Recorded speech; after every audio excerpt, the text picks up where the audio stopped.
With clear, bright blue skies up above, it is time for finals day. It's time for day 3 out of 3 for the 2025 Karting Champions League Winter Series. And welcome along to southern Belgium.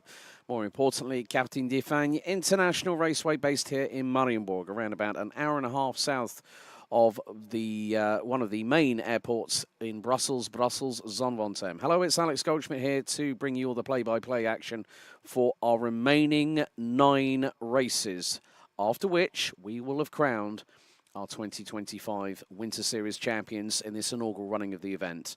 And more to the point, welcome to everybody watching on the official Karting Champions League YouTube channel on the dedicated Sunday live stream. Also, just to let you all know that there is a free-to-watch at any point, whenever you like, a playlist of all the races that are being recorded live as they have happened over the past 2 days so far. We're gearing up for the Superheat stages, of which we'll have 5 in total. So here is the official timetable. First off, we start with Iame Mini. Now, then we go to X30 Junior, then the 2 respective Superheats for X30 Senior, KZ2, KZ2 Masters, and X30 Super Shifter will conclude the Superheat phase of this competition. Then once all the completed amounts of points have been put together and we find out who's where, then we go to the winner-take-all part of this event. Whoever is the winner in the final is a Karting Champions League Winter Series champion. Now, the Karting Champions League is part of the MP Motorsport Talent Programme, which also has the MP Motorsport Academy, amongst others. MP Motorsport, a powerhouse in feeder series single-seater competition, including FIA Formula 2 and Formula 3, along with a host of different championships, including Euro Cup 3, F4 Spain, F4 UAE, amongst a whole lot of other competitions that they compete in. I've had the opportunity to go to their facility just off of Bejaland in the Netherlands, and it is an impressive sight. And what's more, it is good to see our mini drivers ready to go. Now, looking back at yesterday, well, it was a tour de force for Eichmann's Grand Prix. Milan Beku took a maximum score of 150 points. And what's more, it was a Belgian 1-2-3, courtesy of 2 drivers from Falcon Racing, Jos Desmé and Lewis Boots, who were in the thick of the action. Julien van der Kottelet, Didit de Dali, Louis Peternot, Dorian Grandjean, Milo Cornel, Sem Sazlik, and Vin Wines also rounding out the top 10. 20 drivers coming into this event. Hello to Franco van der Kroes. Time to race. Yes, we are ready to race here at Mariembourg. Of course, the timetable was amended, ready for today, so at least we didn't have the freezing conditions. Leaving the hotel that I've been staying at this morning, the external temperature on the car that I was driving showed minus 6.5 degrees. But we are a lot warmer than that now. Well, it's 2 degrees, so an improvement thereof. But it's been very, very cold conditions over the course of the weekend. And more to the point this morning, when a lot of us arrived at the circuit, the grass on the surrounding areas of the circuit itself were very, very white and frosty and icy, which meant that we didn't start the warm-up stages until 11 o'clock this morning. We will also have an official driver's presentation at 1:45 p.m. this afternoon before we go into the finals at 2:45 p.m. this afternoon. So for those watching on the official YouTube channel, if you haven't already, please like, share and subscribe. And you can also find the respective live timing link pinned in the top of the YouTube chat, which I will be monitoring over the course of the day. We also do have the official timetable in the description for the Sunday live stream. But we up the ante because we go from 7 minutes plus an additional lap to 9 minutes plus an additional lap for the Superheat, which is about to get underway.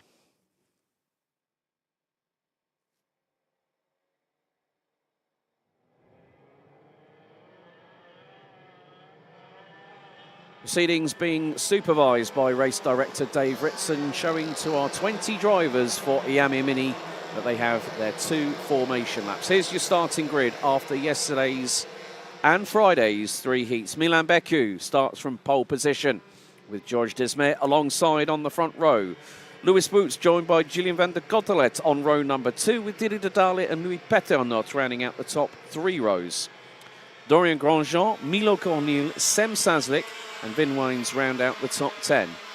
Joshua Laurisson and Matteo Campobello round out the top 6 rows ahead of Axel Linders and Maxime Von Klein. Bruce Chirino and Kian Ten Hag round out an all-Dutch row number 8 with Luc Clay joined by countryman Bram Konings on row number 9 and completing the 20-strong grid and thereby row 10, Kit Burkers and Lasse van der Weide. That's your starting grid as the drivers will very shortly have the opportunity to get a little bit more heat into the tyres that they are running on. And Milan Becu, well, did a defensive masterclass in Heat 2 yesterday, but Heat 3 started to pull away whilst everyone else was squabbling over the scraps on the dinner table. And more to the point, Milan Becu is one of only a handful of drivers that have done a clean sweep in their respective categories. Senior X30, I'm looking forward to a little bit later on for their 2 super heats. And that is the biggest contingent of drivers we have. 99 drivers from 9 different nations, which even includes Panama.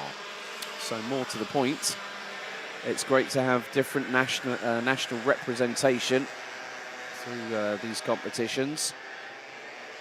And also a big thank you to the team of marshals from Karting Club Mariembourg. So a big thank you to the crew there. They've done a fantastic job all weekend and as always are exemplary with dealing with on-track situations very, very quickly indeed. So we are coming up to the rolling start. Consistent pace has to be set by the 2 at the front end of the field. So it's Becu who will be on the right-hand side of the circuit, thereby occupying pole position. For you watching at home, it will be on the left-hand side of your screens. A very deceptive run into turn number 1 because there is a little bit of a right-hand down camber. But it means that the drivers can carry significant amounts of speed. If you are watching along at home, please put in the YouTube chat who you're cheering for this weekend. So the red lights are on the starting gantry. We're ready to get finals day underway. Revs up, lights on, lights out. We're underway here for the Super Heat for Iame Mini. And straight away, George Desmet loses 4 places on the run through into turn number 1. A little bit of a tag behind Milan Becu, I think was Lewis Boots. As 3, oh, there's a bit of a pinch and a squeeze from 6th backwards as the top quintet have pulled away, being led by Eichmann's Grand Prix's very own Milan Becu. Into turn 5 on the run down to Chemin de Fer. We haven't yet broken the timing beam for the first of 2 sectors. Out of Chemin de Fer they go. P6 is starting to close on in. Lewis Boots up to P2. Third it's Didi Didale, who's got George Desmet and Dorian Grandjean behind. Looks like Desmet might have lost another place and actually has ended up down to 6th place behind Dorian Grandjean and Julien van der Cotelet. But Milan Becu and Lewis Boots look to sprint away from the 898 of Didi Didale. We complete the opening lap and through goes into the race lead by a whisker and by millimetres. Lewis Boots gets through on Milan Becu, but Becu responds by firing it up the inside through at turn number 2 here on lap 2. So at the moment, it is the following who are completing the top 10. Milan Becu, Lewis Boots, Didi Didale, Dorian Grandjean, Julien van der Cotelet, George Desmet, Louis Peternot, Milo Cornil, Joshua Laurisson and Bruce Chirino sprung up the order from 15th to round out the top 10. Side by side for the briefest of moments as Julien van der Cotelet gets through for 4th place on Dorian Grandjean. So a nice little move from the driver from the Netherlands with the Henze Racing team. Very nice to see the bright orange colour of the Netherlands on that chassis. And it's going to change again. Boots back up the inside of Beku. Will Beku have the run into turn 2? Not quite this time. Decides to hang back for a moment. There's still plenty of this race left to go. But at the minute, Georges Desmet down in 6th place has got the fastest lap of the race and has put in a 1 minute 2.935. Air temperature currently 2 degrees Celsius. 75% humidity, apparently 50% cloud cover. Wind is currently to the northeast at around 7 kilometers an hour, which is around about 4.5 miles per hour. But Beku is now probably finding it's going to be a little bit easier to follow in the coattails of Louis Boots. Julien van der Cotelet in 4th, who's closing in on Didier de Dalle for 3rd place. Just put in the fastest overall first sector of anyone in the race so far. 3 minutes down, 6 to go, plus an additional lap. Van der Cotelet in the slipstream of Didier de Dalle. Desmet right up the tailpipe of Dorian Grosjean. And now Van der Cotelet dives to the inside here at turn number 1 on Didier de Dalle and gets through. But, oh no, drama for Georges Desmet. Georges Desmet backwards, and the rear bumper smacks into the foam barriers off of the inside of turn number 1 at the exit. A big drama there, and he went for the inside move, caught the curb, and it was possibly a little bit icy. So, unfortunately, it meant that, of course, it's more the case that I have to say that Dorian Grosjean was very, very lucky. Very, very lucky from that. So, and good to see that Christopher Starr is with us, and he's driving for Eichmann's Grand Prix. Of course, I'm hoping to caught up with him at the Iame Euro Cup in Le Mans last year. Well, it's good to hear from you. Now, Milan Beku, right, yellow flags into turn 1. Beku's got to do the right thing here. So, yellow flag because of the incident involving Georges Desmet. And that was a hard hit for the number 831 from Falcon Racing, who started, let's not forget, P2, and, well, has just put in the fastest second final sector, but I think has parked that car in the pit lane. So we're down to 19 runners and riders, but good judgment call there by Milan Beku. Looked to do the move on Louis Boots and went, right, yellow flag. I can't do an overtake. But more to the point, the top 4, Boots, Beku, Van der Cotelet and de Dalle, are literally inseparable at the moment. Van der Cotelet is the quickest out there. Louis Boots is second quickest. And oh no, Milan Beku! Milan Beku's got a technical problem, has just pulled into pit lane. Disaster for the 899 from Eichmann's Grand Prix. Oh, what? I can't believe that. Beku was running so well, and it can just happen like that. That Beku has a major technical drama, which now means the lead is being contested for the win in Superheat between Julien van der Cotelet, Louis Boots and Didier de Dalle. They were covered by 3/10 as Boots is looking left, looking right to try and get past Van der Cotelet. And here goes the move up the inside of Chemin de Fer. And that door has been left wide open for both Boots and de Dalle to get through. So Milan Beku out with technical problems on lap 5. Georges Desmet out on the opening part of lap 4 by slamming backwards into the foam barriers off of the exit of turn 1. And now, well, the 100% success rate for the 899 from Belgium has come to an abrupt end.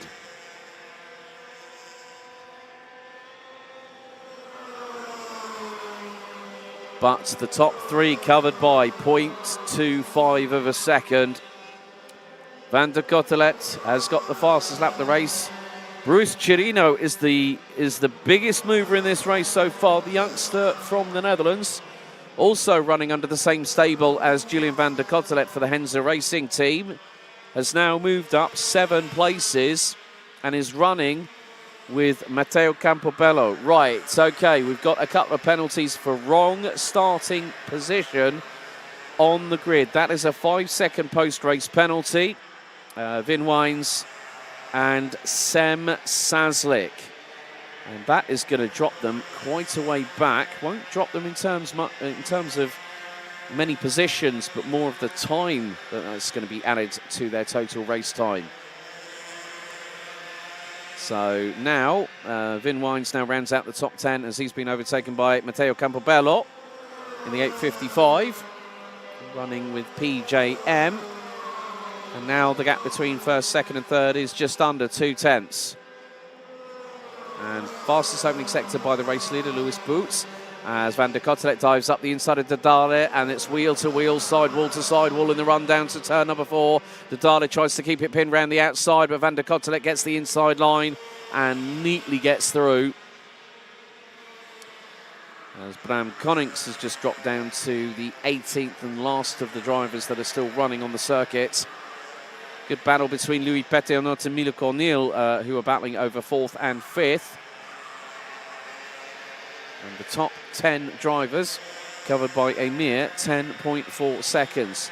But now, the 8:30 of Lewis Boots will bring us on to the penultimate lap of the Iame Mini Super Heat here for the 2025 Karting Champions League Winter Series.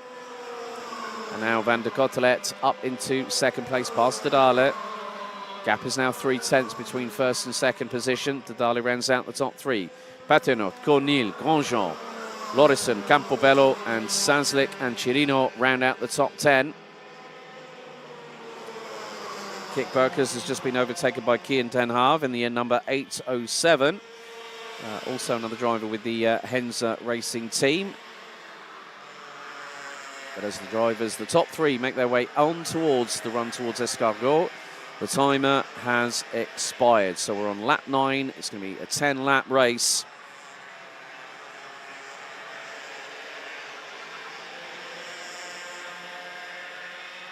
So through into the final right-hander. Now, if one of these drivers wants to be the race winner, Boots has got to make that Falcon chassis as wide as possible on the back bumper.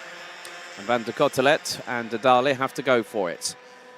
And a nice little line taken by Lewis Boots. Did not go to the far pass of the left-hand side of the start-finish straight to try and defend. Just kept it a bit more middle of the circuit as they come through out of turn number 2 for the final time. This could be the opening that Julian Van der Kottelet needed and wanted and got. Oh, they're nearly 3 abreast going into turn number 4.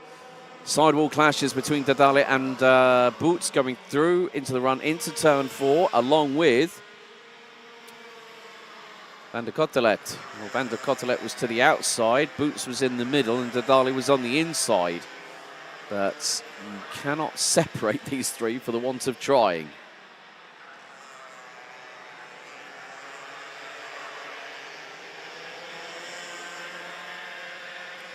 But it could be a run to the line. Up the inside through the final right-hander goes Lewis Boots on Julian Van der Kottelet. And this could be wheel-to-wheel for the race win here at Mariembourg and winning the Iame Mini Super Heat. It's going to be Lewis Boots by 11 thousandths. It was very much Dom versus Brian a la Fast and Furious, that quarter mile. And Lewis Boots by 11 thousandths, he teed it up nicely, got the move on the inside. And there we go, sportsmanship again. That's brilliant. That's the second time we've seen that, where we've seen a close finish. And Van der Kottelet showed sportsmanship and mutual racing respect. That's brilliant to see. 11 thousandths saw the winner take victory. Lewis Boots wins ahead of Julian Van der Kottelet with Didi Dadale, Louis Patenot, Milo Cornil, Dorian Grandjean, Joshua Lorison, Matteo Campobello, Bruce Chirino and Axel Leenders rounding out the top 10. Sem Sazlik finishes 11th, but I think still has that 5-second time penalty to be adjusted. Ahead of Vin Wines, Maxime Von Kreen, Kian Ten Hav, Kik Burgers, Luc Ley, Lasse van der Weide and Bram Konings rounding out the 18 finishers. Unfortunately, technical dramas stopped the 100% success rate for Eichmann's Grand Prix's very own Milan Becu and George Desmay out on turn 1 lap 4.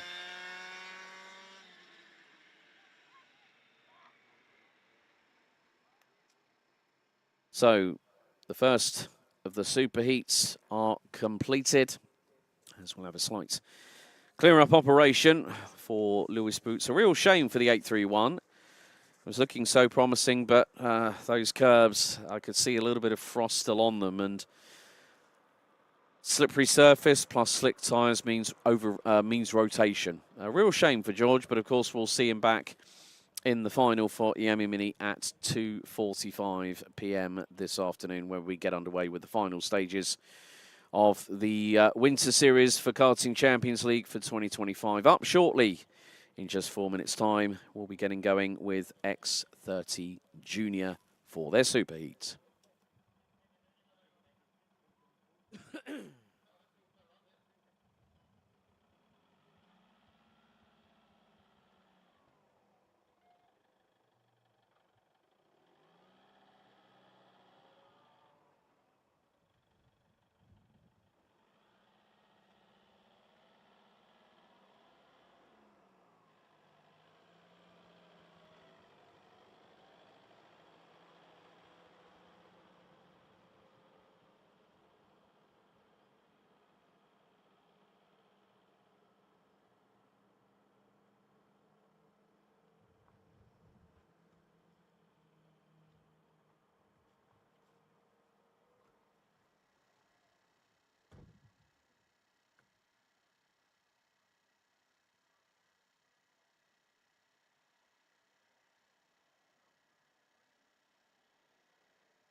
We now focus our attention on X30 Junior for their superheat. It was 10 minutes plus an additional lap for the heat stages. We moved to 12 minutes plus an additional lap. And here is your starting grid. The driver that took a full clean sweep of victories despite qualifying second on Friday, Stig de Rademaker from Fusion Motorsport, lines up on the front row.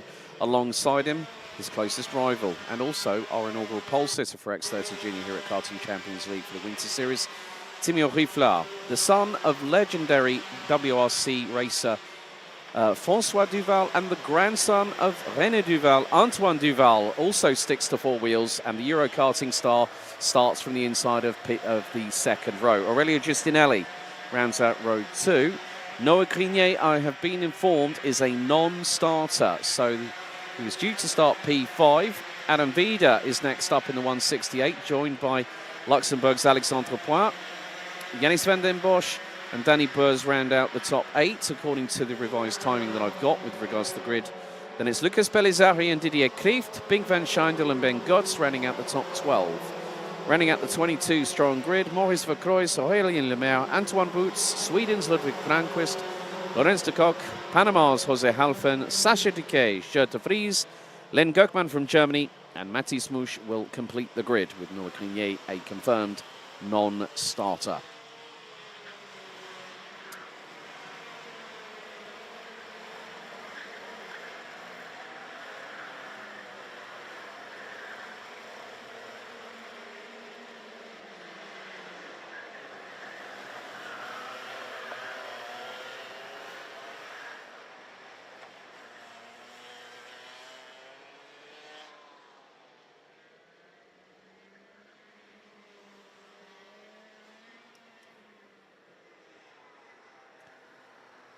So as drivers come through the escargot section before the last triple right-hander complex, before we head on to the start-finish straight, it is time to see who will be triumphant in the superheat. More points are up for grabs. It's 75 for a win. And if Stig de Rademaker makes the clean sweep, that will put him on pole for the X30 Junior Final at 10 past 3 this afternoon. So now the field goes into formation. There will be a space where Noah Grenier was due to take the start alongside Adam Vida, as now the drivers are set and they go towards the tram lines. Red lights on the gantry ahead of 12 minutes plus an additional lap. So X30 Junior, the superheat. Revs up, lights on, lights out, we're underway. Good start by Stig de Rademaker. Timio Riflard drifting very, very wide and has dropped all the way down towards the bottom end of the field. Actually stone dead last, I believe. Riflard, I think, just got completely caught out, and that has opened up everything. We've got a spinner in the background with an Nassau panel askew to the left-hand side. That looks to be... starts with 1-3. It's either Aurelio, it's not Aurelio Giustinelli. I think it could be maybe Maurice Verkroijs. But Antoine Duval now finds himself in second position. We've got another kart off going through in the run into Chemin de Fer. And Riflard has... oh, and that's... right, let's just see. There's a couple of drivers I'm waiting to come through sector number 2. One of which is Maurice Verkroijs. So Maurice Verkroijs is the one that went off at turn 2. And then Matti Smush on the run down to Chemin de Fer has also dropped. Aurélien Lemaire has dropped all the way down to 20th position. So Maurice Verkroijs and Matti Smush look to be the first retirees on the opening lap. We're on to lap number 2, but look at the big lead that is slightly north of a second between Stig de Rademaker and Antoine Duval. Adam Vida rounds out the top 3. Aurelio Giustinelli holding station behind the Dutch driver in 4th place. Then it's a further 1.2 seconds back to Yannis van den Bosch, another one of the Euro karting drivers.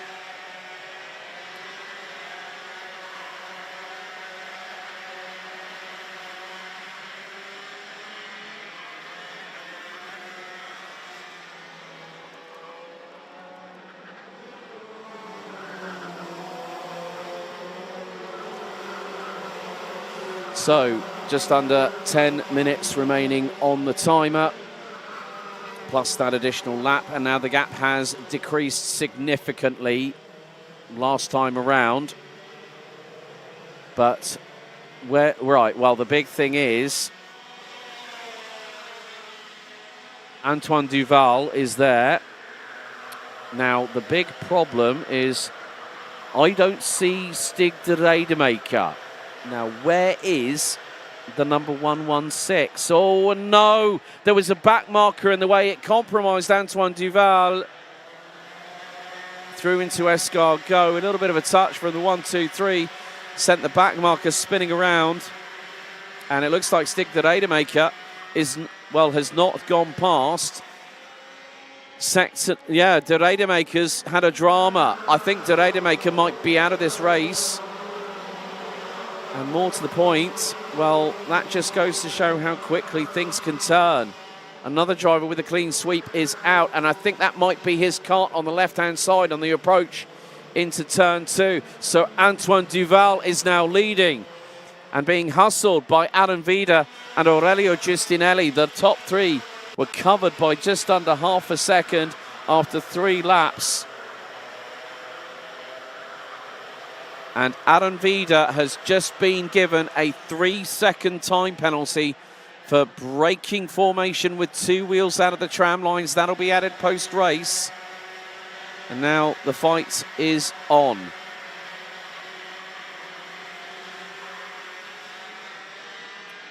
So, dramas in every single way that you can think of. And Adam Vida goes to the inside of Antoine Duval, was alongside, and they were 0.003 of a second apart after 4 laps of racing. We're on to lap number 5 as the top 3 make their way in towards turn 3. And, well, looks like we've got further dramas. Danny Burs and Lorenz de Kock have also suffered dramas. Lucas Pellizzari also gets the same time penalty as Adam Vida. So, Stig de Rademaker, Danny Burs and Lorenz de Kock. 3 big names that have come unstuck in this superheat. We still have just under 7.5 minutes to go, plus an additional lap. And Adam Vida now leading the way, but will have probably seen on the digi flag by the start-finish straight that he's got a 3-second time penalty. Giustinelli dives up the inside of Duval, now through into T1, takes second position, and just gestures to Duval. Come on, right, let's go after the race leader. And at the moment, while Timio Rifla, who had that big old faux pas at the opening corner, just ran way too wide, and the track carried him to the outside, and the front bumper started mowing a little bit of grass, but Rifla is now back up to 15th at the moment and has put in the fastest lap of the race a couple of laps ago, 56.974.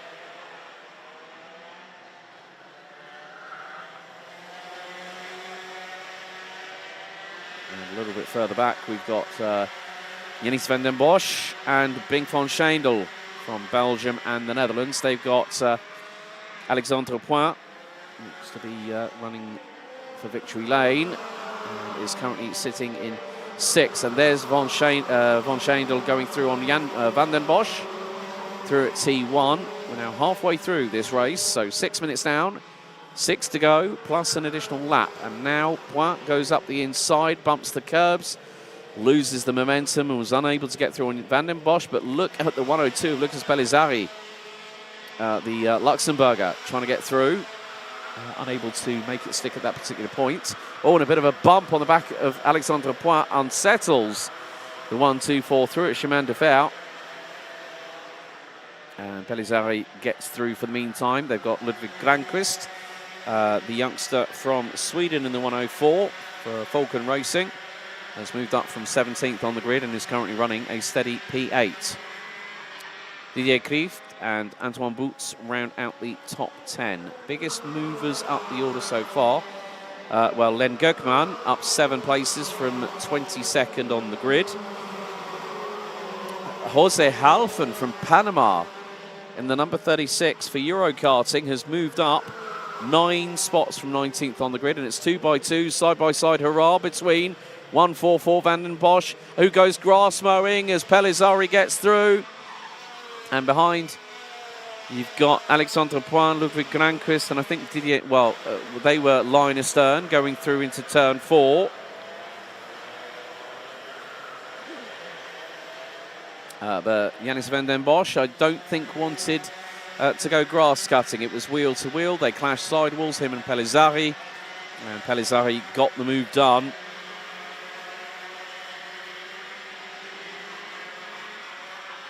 Leaders come across the line. Adam Vida has got Aurelio Giustinelli right on his rear bumper. And if things are to stay as they are, well, there's the move by Ludwig Granquist, the youngster from Sweden. And points to Alexandre Point and says, right, okay, you want to catch up with these people? Just follow me. Granquist looks over the right. Oh, and a moment there. Who was that? There's going to be around the outside, a bit of a Slim Shady going through into Chemin de Fer, I believe. And that is, oh, well, the 107, Bink van Schendel, has dropped unceremoniously.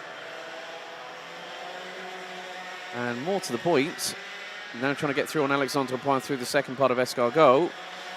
But yeah, Bink van Schendel was up to 4th place after all the calamity with the likes of de Rademakers, Beurs, de Kock and Verkruijs.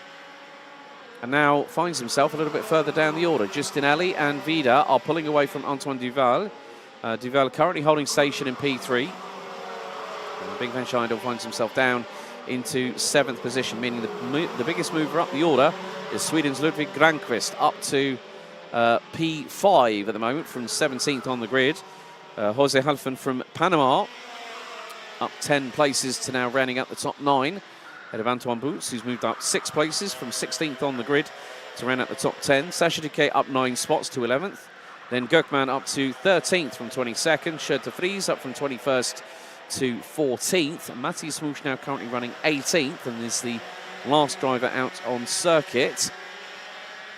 So we started with 23 that became 22 with Noah Quigne, a non-starter.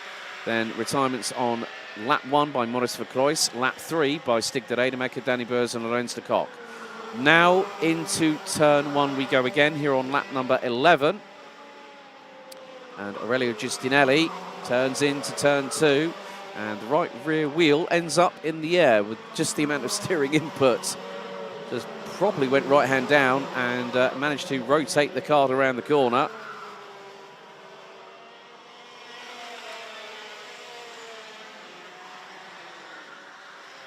So into the turns at Chemin de Fer, turns 6 and 7. Now we go into the Escargot section once again. Who is quicker, Vida or Giustinelli, as they go through sector number 1? Vida has responded with the responded and is about 0.15 of a second ahead of Giustinelli in terms of split times on respective sectors.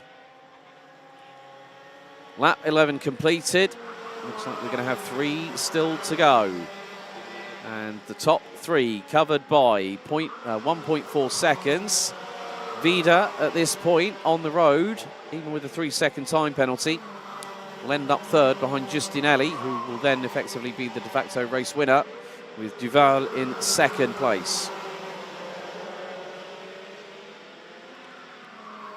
But also one to keep an eye on, Ludwig Granquist was only less than 0.3 of a second. But no, we've had drama on the run down to Chemin de Fer.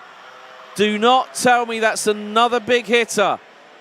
Please don't tell me that's Antoine Duval. If that is heartbreak for the 123. It looks like it is. Antoine Duval has pulled to a stop on the right-hand side on the run down to Chemin de Fer.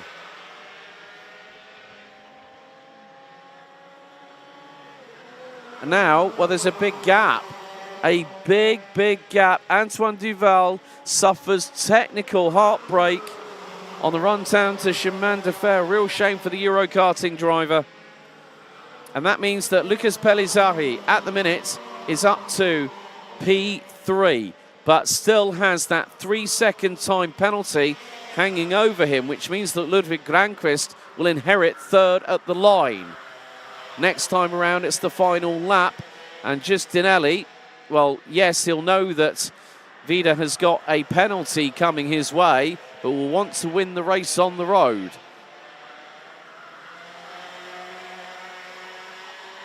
The timer has expired. One more lap to go. We'll have 17 drivers due to finish this race. Last lap board is out. And for the Henze Racing team, Adam Vida in the 168 is leading on the road as Ludwig Granquist trying to look for a move. This could maybe get him second place if he gets past Luxembourg's Lucas Pellizzari. The Pellizzari is holding line and holding nerve. Granquist, however, is trying to be very, very aggressive.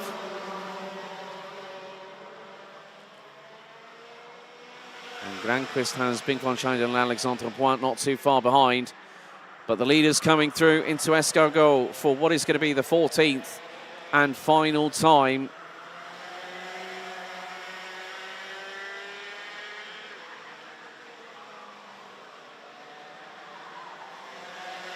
So up the hill to the start-finish line for the final time. Adam Vida will win on the road, but Aurelio Giustinelli will inherit the victory in the superheat for X30 Junior. After 14 laps, third place, Lucas Pellizzari will be second. Ludwig will not be second. Effectively with Adam Vida. Pellizzari will be demoted as well, which will put Ludwig Granquist into, by my calculations, that will put Giustinelli as the race winner. Vida second, Granquist third, as we wait for Mathis Mouche, who will finish a lap down. Lucas Pellizzari demoted to 6th position. So Aurelio Giustinelli in the amended results wins by 2.7 seconds ahead of Adam Vida, despite the 168 winning on the road. Ludwig Granquist inherits third due to Lucas Pellizzari being demoted. It looks to be further than just an initial 3-second time penalty. So Ludwig Granquist rounds out the top three. Bink van Scheidel, Alexandre Pointe, Antoine Boots, Jose Halfen, Lucas Pellizzari, Len Gökman and Sacha Duquet round out the top 10. Ben Gotts, Aurélien Lemaire, Gert de Vries, Yanis van den Bosch, Timio Riefler, Didier Krieft and Mathis Mouche rounded out the 17 finishers. And Pellizzari did get an additional 5 seconds for pushing. On lap 12, we lost Antoine Duval. On lap 3, we lost Stig de Rademaker, Danny Burs and Lorenz de Kock, with Maurice Vercroys out on lap 1 and Noé Grenier a non-starter.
now time for Super Heat A for X30 Senior. As with juniors, we go to a distance of, well, a duration of 12 minutes plus an additional lap. Here is your starting grid.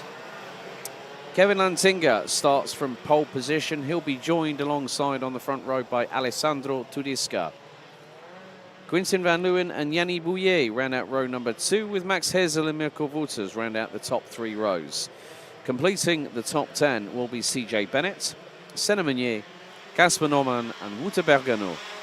Tobias Norman, Annabelle Bryan, Keanu Wellens, Noel van Vonveld, Leon Leinsveld, Dinan de Vos, Mathis Reinet, Noah Hubert, Thomas van Vliet, Marit Schurman and Hugo van der Velde rounding out the 21-strong grid. So a total of 41 drivers in X30 Senior joined us this weekend. And of course, after the final intermediate classification post both super heats, it will be 5 drivers that will not proceed, because we can only have a maximum grid of 36 drivers for the final. So it'll be about how you manage the super heat. There are some drivers who will probably use a little bit more of a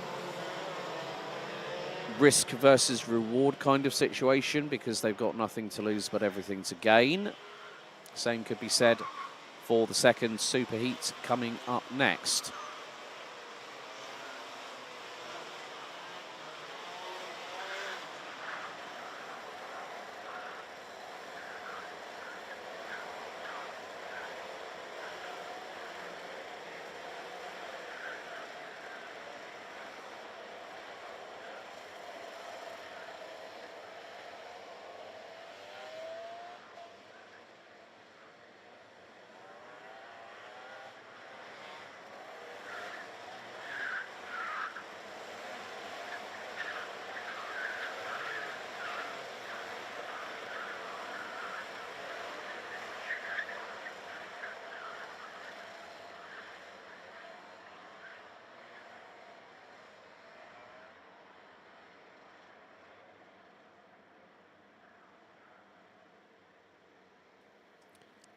So the drivers will have to get into formation as the drivers split, head into the tram lines. Revs up, lights on, lights are out. We're underway. First time of asking. And Alessandro Tudisca trying to keep it pinned around the outside. He's going to lose second. He might lose third, possibly by turn 2.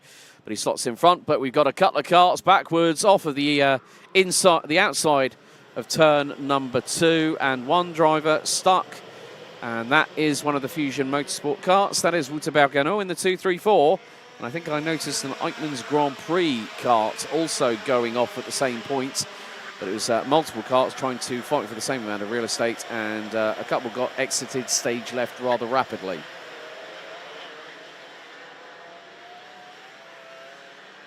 So Kevin Lantinga leads the way. Quintin van Leeuwen from the Netherlands in second. Alessandro Tudisca is in third. We've got a green flag showing at the penultimate right-hander on the circuit. So I'd imagine there is going to be a yellow flag elsewhere on track. But at the moment, well, Tudisca fires it up the inside of van Leeuwen. As we have had... Keanu Wellens was the other driver that went off at the same time as Wouter Bergano, but managed to get up ahead of the number 234, who was stuck in the dirty, muddy, boggy grass for quite a long time and finds himself now 17.8 seconds off of the race lead. But Kevin Lantinga holding on to a lead of about 0.7 of a second. Alessandro Tudisca is in second. Max Hezel now, I think, is up into P3 past Quintin van Leeuwen. We'll just see how things are going at the moment, and that is the case. So Lantinga leads from Tudisca. They come through in towards turn the final right-hander and up the start-finish straight. Tudisca's gone quickest of anybody in the opening sector, and now he's closing in on Lantinga. New fastest lap by the 265 for RSD Karting. 56.761, and now he dives up the inside for the race lead at turn number 2. So Tudiska now on the opening part of lap 3 takes the race lead. Lantinga in close proximity. Max Hizel from Germany in the 399, running with Falcon Racing Team according to my official entry list. He's running in P3, having started in 5th. Quinten van Leeuwen now down to 4th, ahead of Yanni Bouillet. Mirko Wouters in 6th, Casper Norman from Denmark in 7th, with CJ Bennett and Tobias Norman, with Senna Meunier rounding out the top 10. So biggest loser in the race, starting from 10th place, the outside of the 5th row. Wouter Bergano down in 21st, but Tudiska now starting to stretch a little bit of an advantage here. And that is now 0.6 of a second after 3 laps.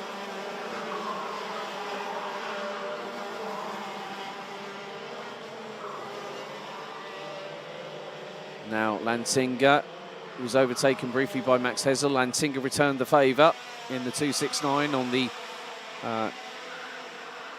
Croc Promotion chassis.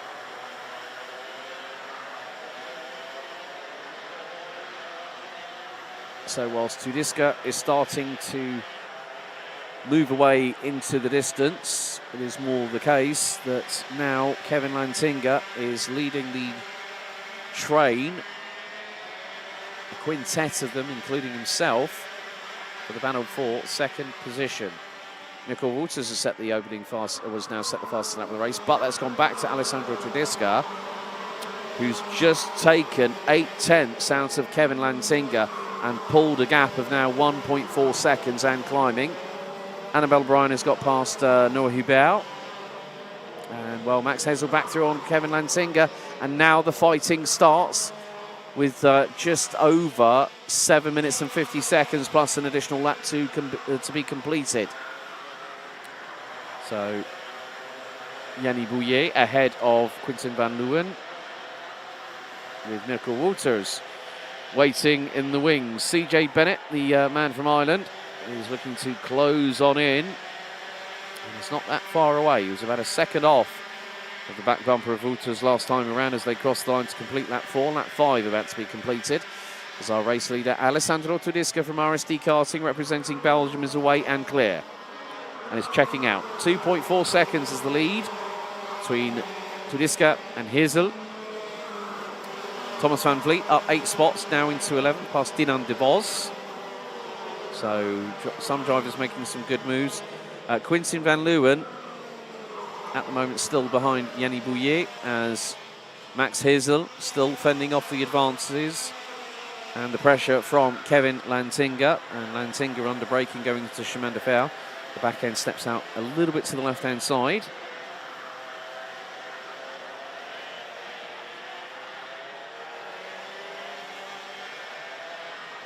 But Thomas van Vliet, the biggest mover up the order, 8 places from 19th on the grid, now currently running P11.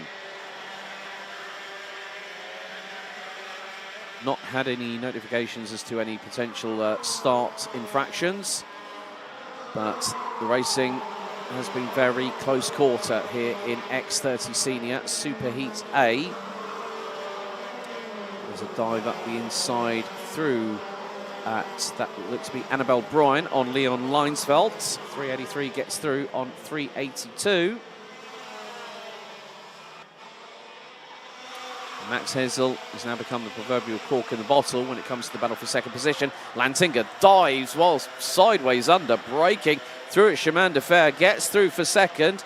Yanni Bouillet tries to get through on Hizel coming out of Chemin de Fer, and Quinten van Leeuwen was very quick to pass him. So that now means Lantinga back up to 2nd ahead of Hizel, with van Leeuwen next up, Bouillet and Wouters.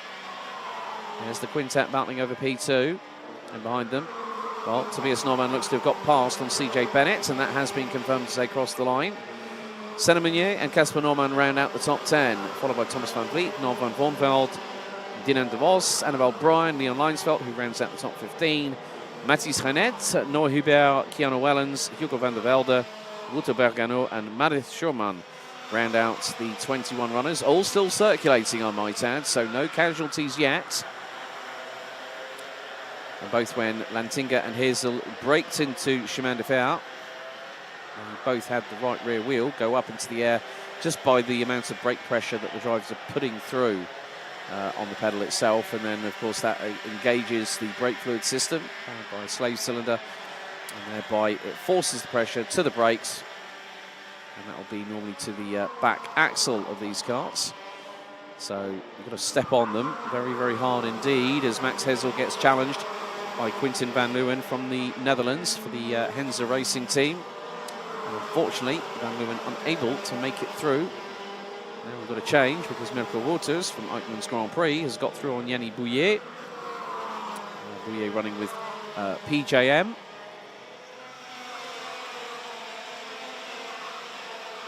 So 2/3 of the timer have expired, 1/3 to go, plus an additional lap, so just a shade under 4 minutes, plus 1 lap remaining.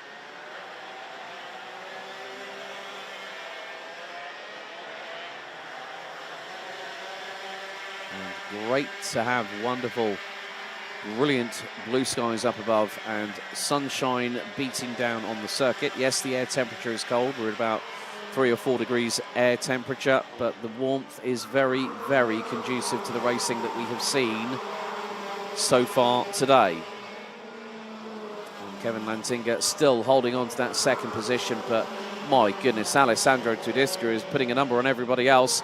Herzl through on Lantinga. Lantinga straight away with a switch around through at turn 3.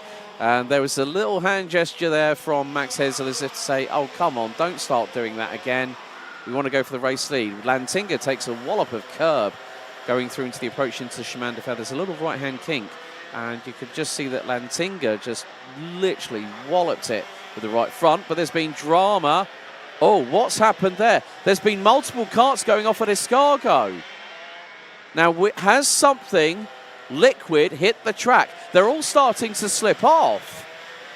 That's a worrying sign. There's fluid possibly on the circuit through at Escargot. And, well, I saw Van Leeuwen go off, Wouters go off possibly. There's a whole host of other drivers that have gone off. Yeah, Bouillet went off, Bennett went off. Like this, it's rearranged the order quite significantly. There were quite a few drivers that managed to get back onto there very quickly. Quinten van Leeuwen, yeah, Mirko Wouters, Casper Norman, Senna Meunier, Tobias Norman, Yanni Bouillet, they all struggled. CJ Bennett dropped down the order. Annabelle Bryan also went off. Mathis Renette also went off.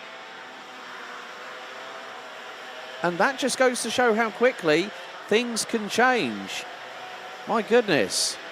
So slippery surface flag being shown into Escargot. So it's a case of, oh no, that was possibly, that was Senna Meunier that went off. Went sliding big style through the second half of Escargot. So there is fluid on the circuit. And Alessandro Tudisca, I think, has backed off a little bit. He was the first one that went onto the track, and now the gap between him and Kevin Lantinga now is 2.8 seconds. And the thing was, Tudisca went through the first sector last time at a 38.1, Lantinga a low 36.8, and yeah, sector 1, yeah, 37.4. So the drivers are having to be mindful. They've got to keep an eye on what they're doing, reference just having that little bit of control over the car. Annabelle Bryan has just been given a 5-second post-race penalty for causing a collision. And there is Tudisca, and I would imagine he's on the penultimate lap as he makes his way through out of turn number 3. So there must have been something, whether it's water or possibly oil that's gone on the circuit. And with the camera angle that I have, I can't really see what exactly is the cause of the slippery surface. So that flag's going to be out for the rest of the race. There'll be I would imagine, a judgment call being made. But Alessandro Tudisca is now going to go on to the 14th and final lap. So through the final right-hander and up the hill goes Alessandro Tudisca.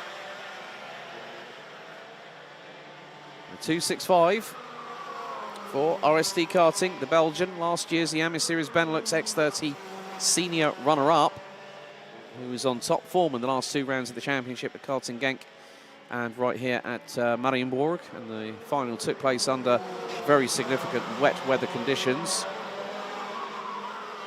And, oh, drama for Max Hazel. Max Hazel, the 399, has dropped down the order. Noah Hubert, I think I've also seen drop according to the live timing.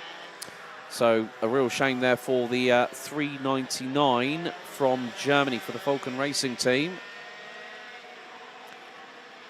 But despite there being a drama with a wet, a liquid of some kind going on to the escargot section, it hasn't phased this man here.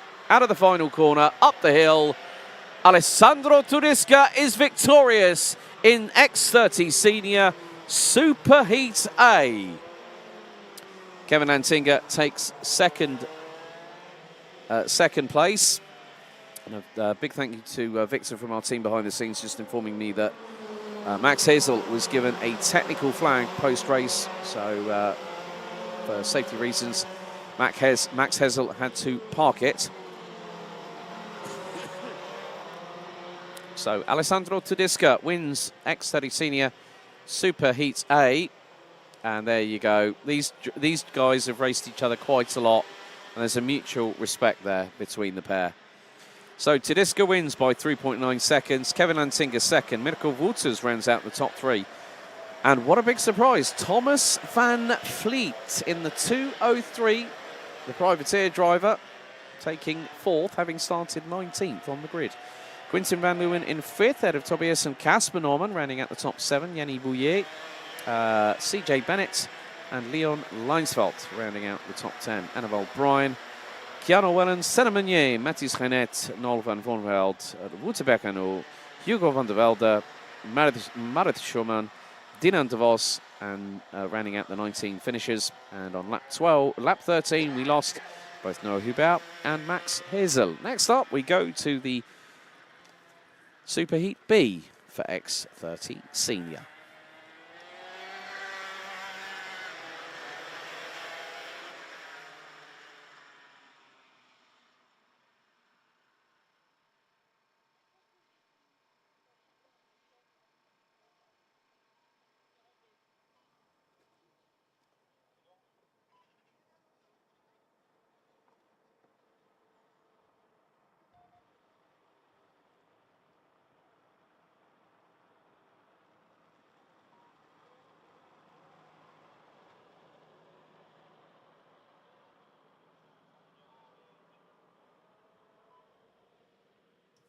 Okay, I just found out the reason for the slippery surface flag. It was actually oil was leaking from Max Hazel's kart when they got to Escargot, and that's why we saw quite a few karts go off. So Max Hazel being given the mechanical black flag, or as we like to call it, the meatball flag. So it's the black flag with an orange dot in the middle of it. So that was the cause of multiple drivers finding themselves not in their usual position. There you see the drivers going through onto the weighbridge and the weigh scales. There's all the mechanics there that have just brought our Super Heat B competitors into the dummy grid. And then after that, we will then have our last Super Heat before we have our drivers parade, which will be KZ2, KZ2 Masters, and X30 Super Shifters.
Time for Super Heat B for X30 Senior. Let's take you through the 20-strong grid who will compete over the next 12 minutes plus an additional lap.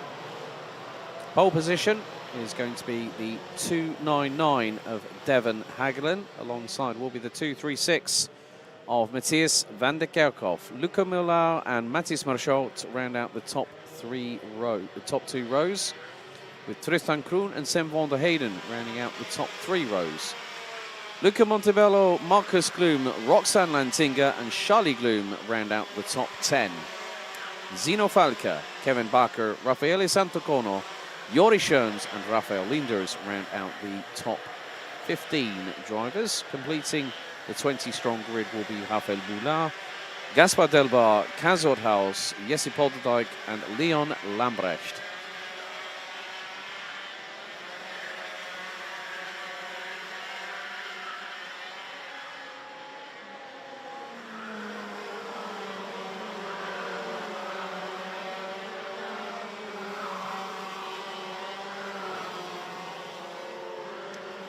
So the drivers now head onto their formation lap ahead of 12 minutes plus 1 lap of racing. After this, we'll have KZ2, KZ2 Masters and X30 Super Shifters, which will bring us nicely to the lunch break and also towards the drivers' presentation that we will have officially.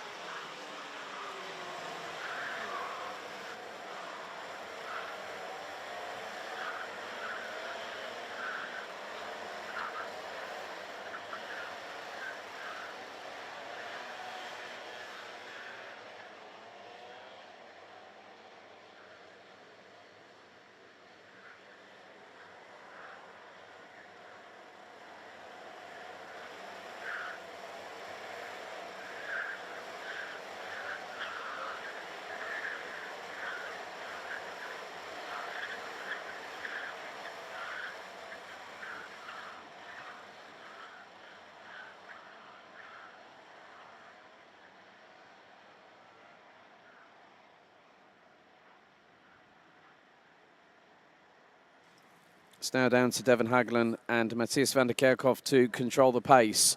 Fusion Motorsport and Victory Lane occupy the front row. Into the tram lines as we go. Revs up. And it's going to be another formation lap. Dave Ritson not happy. Our race director saying you're going round for another lap. So it was not race director Dave Ritson not entirely happy with the formation for the drivers, and instantly said, right, you're going around for another formation lap. And if we do have a second full start, instantly the red flag situation will be called and the drivers will then be asked to go to the start-finish straight onto the grid.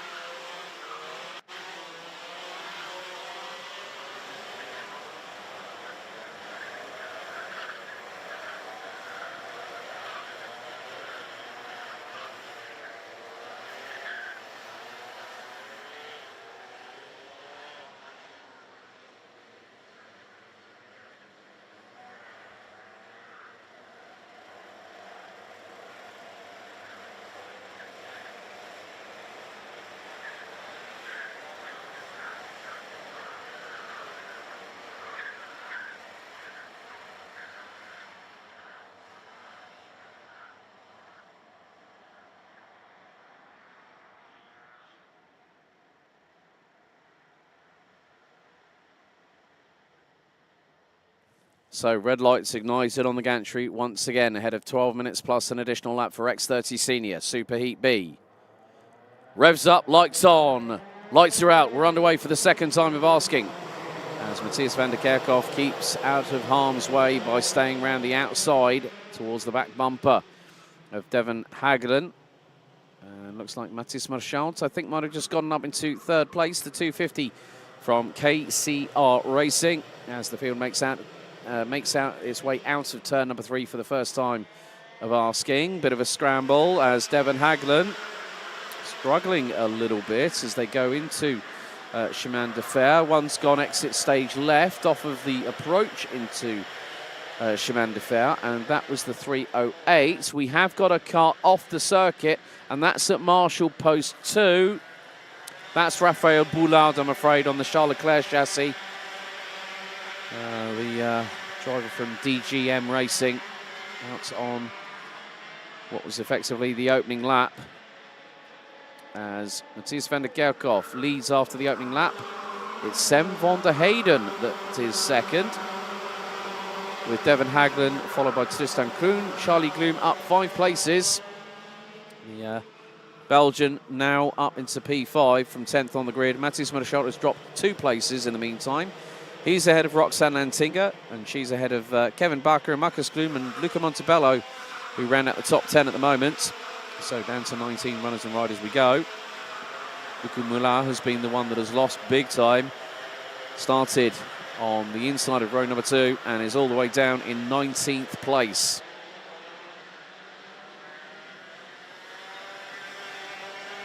Van der Kerkhoff lighting up the timesheets purple at the moment. And last time round put in a 58.490, has gone nearly 2 tenths quicker than Sam van der Heyden in the opening sector, and has gone purple again across the board. 56.543. Tristan Kroon in the meantime has got past on Devon Haglen from Fusion Motorsport in the 2.99. Haglen being chased down by Charlie Gloom and Matthias Marchal.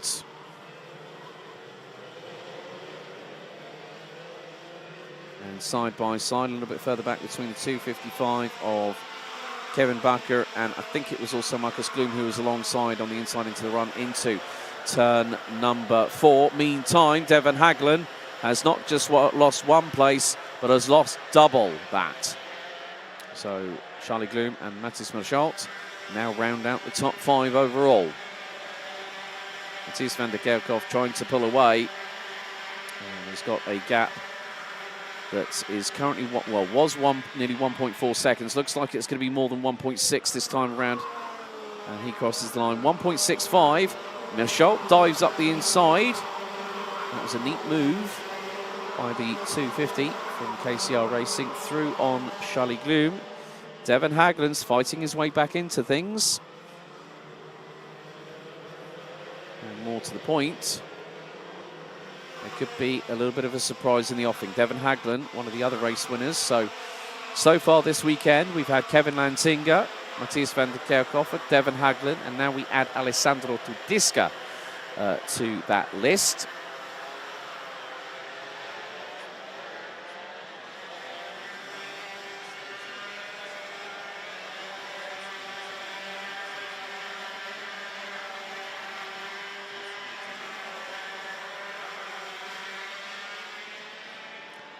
Eight and a quarter minutes plus an additional lap still remaining in this particular race. And we have one more still to go before we go into the finals. Raffaele Santacono is the fastest driver overall in this race in sector number 2.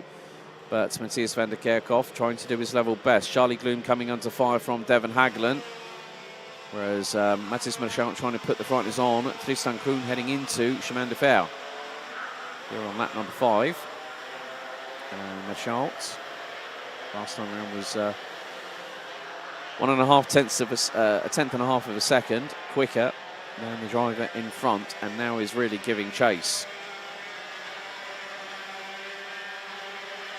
Through into the final right-hander. This is the opportunity for Marchal to get the slipstream from Tristan Kroon from Falcon Racing. And now Marchal dives to the inside. Through he goes. That's P3. So Marchal, in terms of the total places gained, I think has been the biggest mover up the order. Had a difficult qualifying session on Friday after lunch and went straight on at turn 4 due to a brake failure.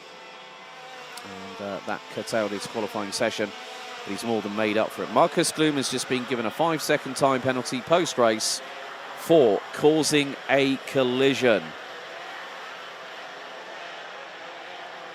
And with the way things are now, that's not great for Charlie Gloom. And that'll put him down to around 13th position with that 5-second time penalty if the race was to be concluded at this point in time. Van der Kerkhoff leads the way. Van der Heyden and Mershout round out the top 3. Devon Hagelin gets through on Charlie Gloom this time at turn 1. So Hagelin up to P5. And then Charlie joined by Marcus Gloom.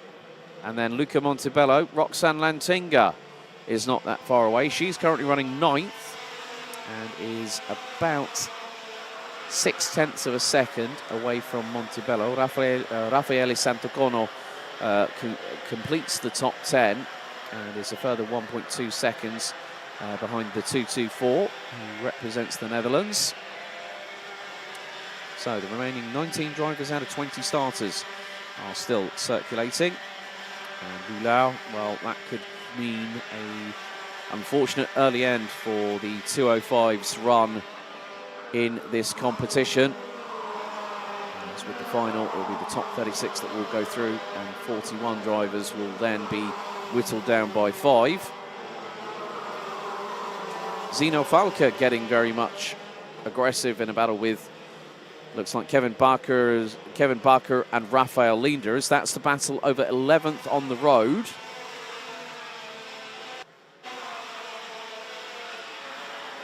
But Matthias van der Kerkhoff leading the way. Looking at the sector times as once again Marcus Gloom, well no, Charlie Gloom is finding himself once again behind Devon Hagelin. As the drivers make their way through the right-hander and then go up the hill once again. So Van der Kerkhoff leads by 2.8 seconds from Sven van der Heyden. Mathis Mershout. Marcus Gloom now ahead of Devon Hagelin, who kept ahead of Charlie Gloom this time. Justin Kroon rounds out the top 4. Marcus Gloom in 5th. Devon Hagelin, Charlie Gloom, Luca Montebello, Roxanne Lantinga, Raffaele Santocono, Raphael Leenders, Kevin Barker, Zeno Falke, Luca Moulin, Joris Schoens, Jesse Polderdijk, Leon Lambrecht, Gaspar Delbar and Kaz Othaus round out the 19 drivers, all still running on the same lap, so they're covered by 15.3 seconds.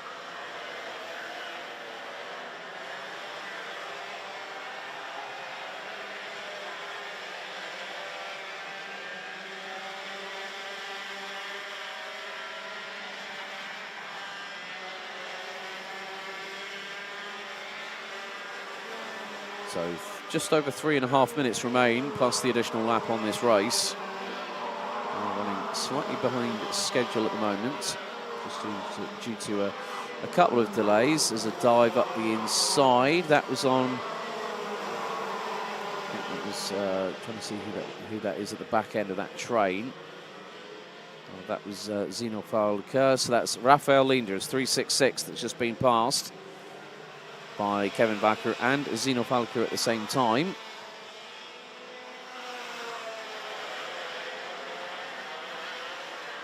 Luca Montebello still keeping with Charlie Gloom, as that is the battle for 7th position.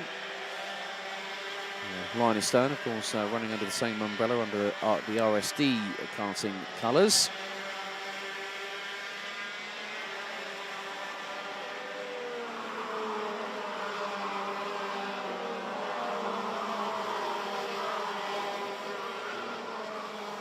But with 2.5 minutes to go, Mathis Mershout has started picking up the pace and is closing in on Sven van der Heyden, his teammate.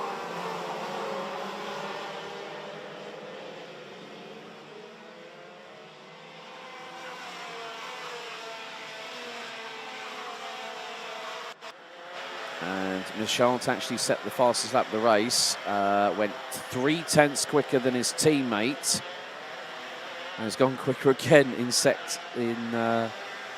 sector number 1. Mershout is the quickest out of the top 3. As we still have a little bit of battling happening here between Charlie Gloom and Luca Montebello, coming down to what will be the last 3 laps, total of 14 laps set to take place.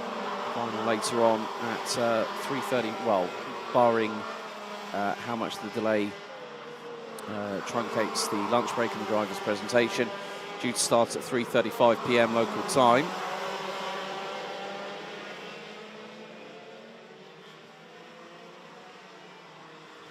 And that was very, very close. Luca Moulard going sideways into turn 3 whilst trying to throw one up the inside of Zino Falca. And Luca Moulard, the Belgian, running under victory lane, went very sideways and lost all that respective momentum.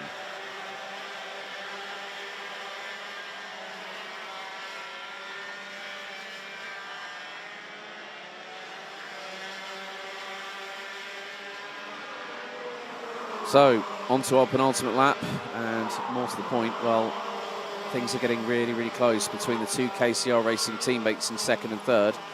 Matthias van der Kerkhoff from Victory Lane has pretty much got this sewn up. He's 2.3 seconds up the road from Sam van der Heyden.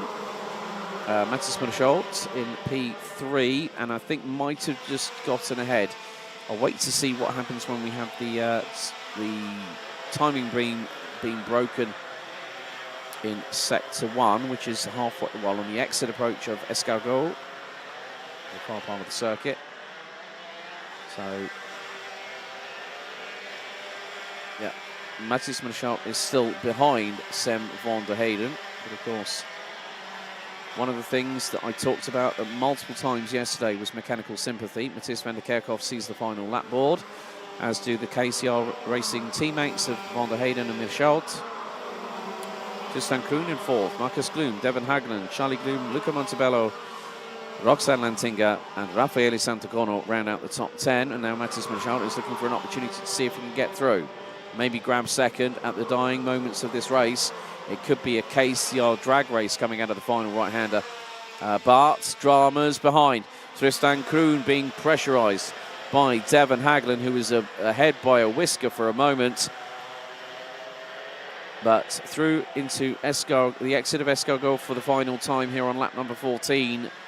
Matthias van der Kerkhoff started from the outside of the front row as Devon Hagland started to struggle. The 2.36 from Victory Lane will pick up the win here in Super Heat B for X30 Senior. Second and third will go the way of KCR Racing. Sam van der Heyden and Matthias Schultz round out the top 3. Schultz with the fastest lap of the race. Tristan Kroon and Devon Hagland round out the top 5. Marcus Gloom is going to get a 5-second time penalty that promotes Luca Montebello to 6th place. Charlie Gloom, Roxanne Lantinga, Raffaele Santacono and Marcus Gloom in the amended results rounds out the top 10. Kevin Bakker, Raphael Linders, Zino Falca, Leon Lambrecht, Jesse Polderdijk, Gazod Haas, Gaspar Delbar and Jori Schoens round out the 18 finishers.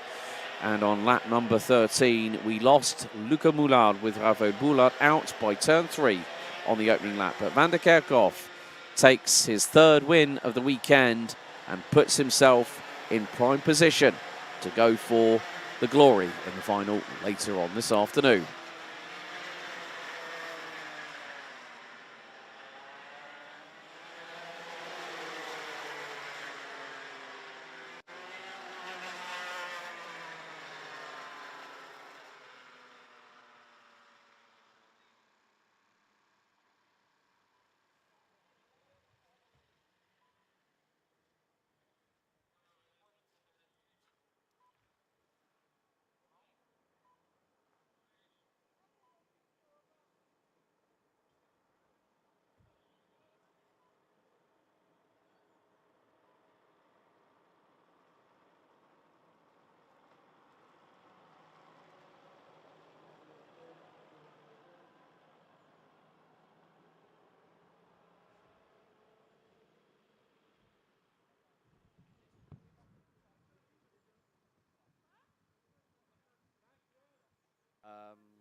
Well, clean-up operation currently underway. Big thank you to Garage Duval, the local supplier for Toyota and also Kia in the locality. It's part of the locality here in in Philippeville, Couvin, and of course Mariembourg. Of course, the garage has been around for over 4 decades, and of course, Karting de Fagnes started its journey into the world of karting back in 1987. So in 2027, we'll celebrate their 40th anniversary. So a big thank you to Garage Duval for their provision of the recovery vehicle, as we see 2 of the drivers being taken back to the to Parc Fermé. So very shortly we'll be underway with our last super heats of the 2025 Karting Champions League Winter Series here at Mariembourg, with KZ2 Masters and X30 Super Shifter. We'll then have our official drivers presentation. It'll be a little bit later than planned. It was due to happen at 1:45 p.m. But of course, with racing, sometimes we do have slight delays due to either recoveries or incidents during races. But there they are: KZ2 Masters, and X30 Super Shifter, and they'll be getting underway for their 12 minutes plus an additional lap heat very shortly.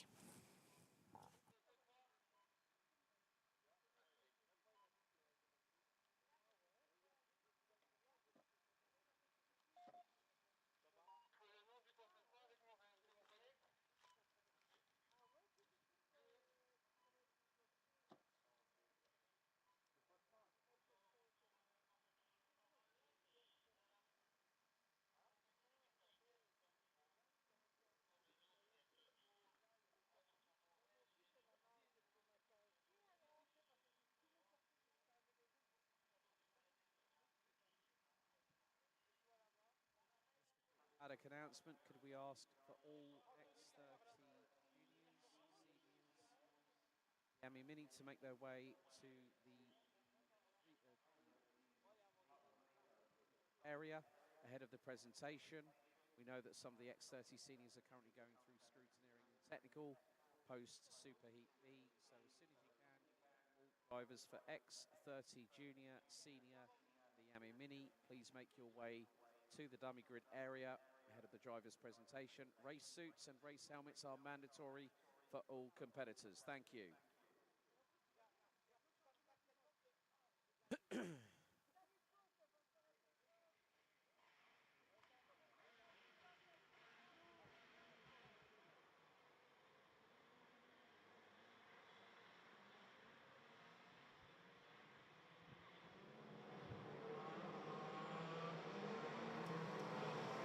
Here is your grid for KZ2 Masters and X30 Super Shifters for their 12-minute plus an additional lap super heat.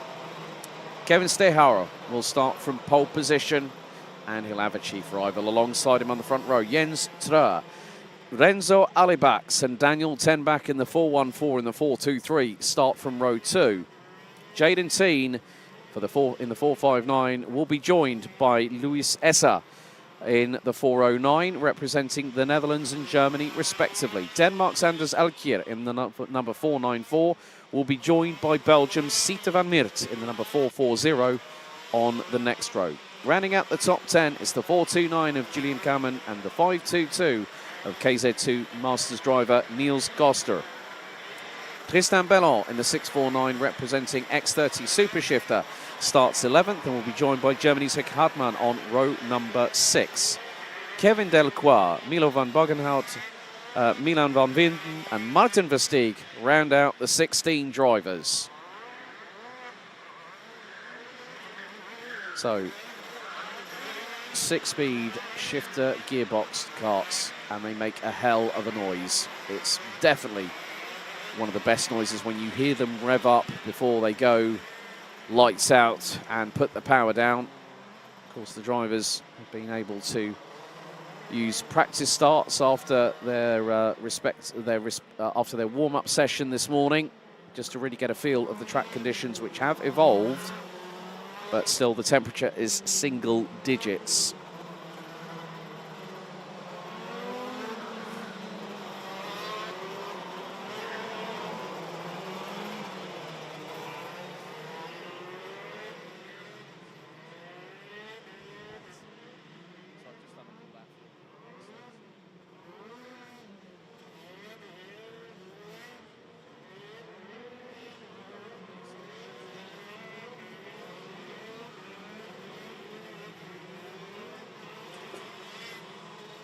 So one of the big things about KZ2 and Super Shifter competition is you need as much heat into the rear tyres as possible. Now, yesterday morning, we got a wonderful bit of news from Karting Champions League via their official social media that the winner of the KZ2 category will get a test with MP Motorsport in one of their Formula 4 cars. And that is also going to be the same prize that will be given to our X30 Senior Champion for the Winter Series for 2025. And also with that will come a gold ticket for the Iame Warrior Finals, taking place later on this year, late part of October to early November in Valencia. Of course, last year, the Iame Warrior Finals were rescheduled due to the significant floods and bad weather that hit Valencia late last year, meaning a change of venue was required. So the Iame Warrior Finals, I think if I remember correctly, ended up at Zuera.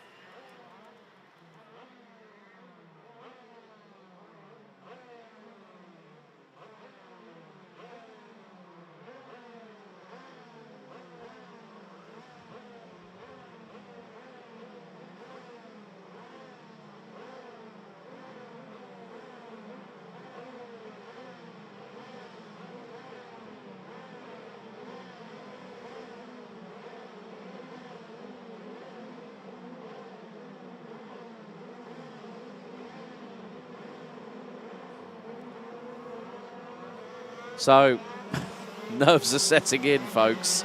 Another formation lap. A couple of the drivers have stalled on the line. So, once again, we're going to have to go around for a second formation lap here for KZ2 Masters, and for X30 Super Shifter. Didn't really catch who had dramas getting off of the line.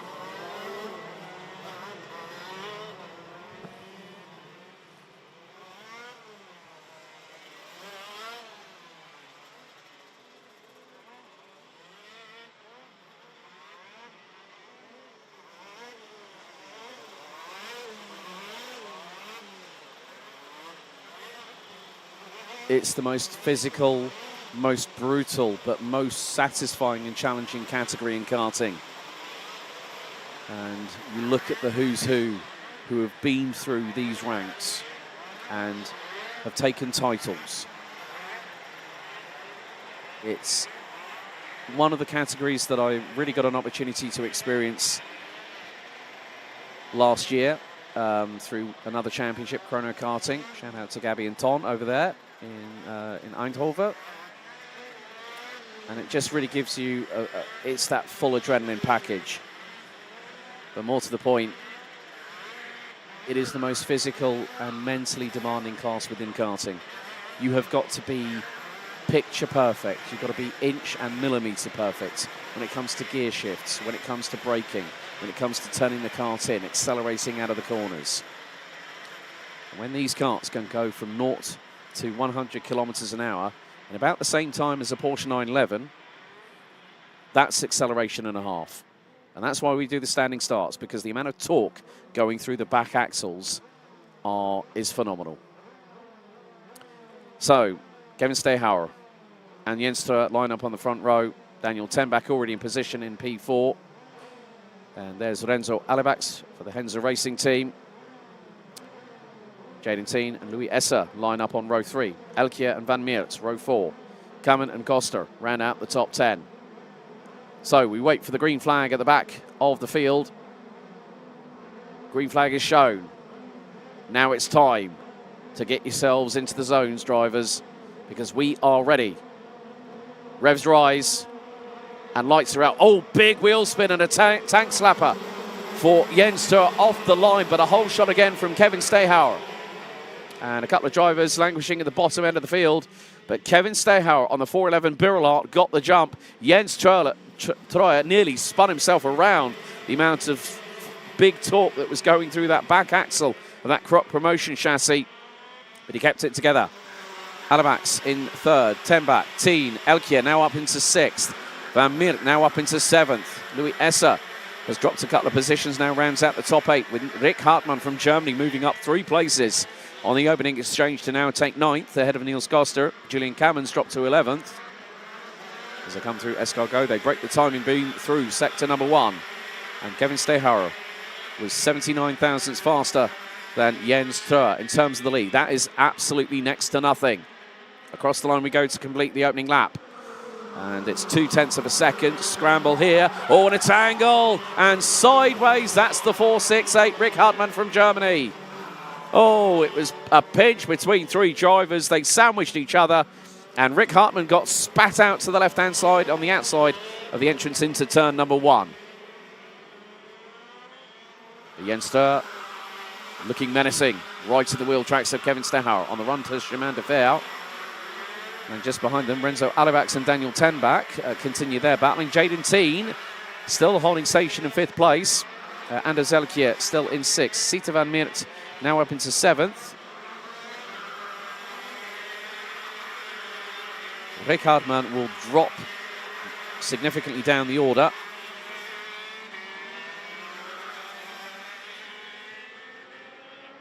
So Stehauer and Treur.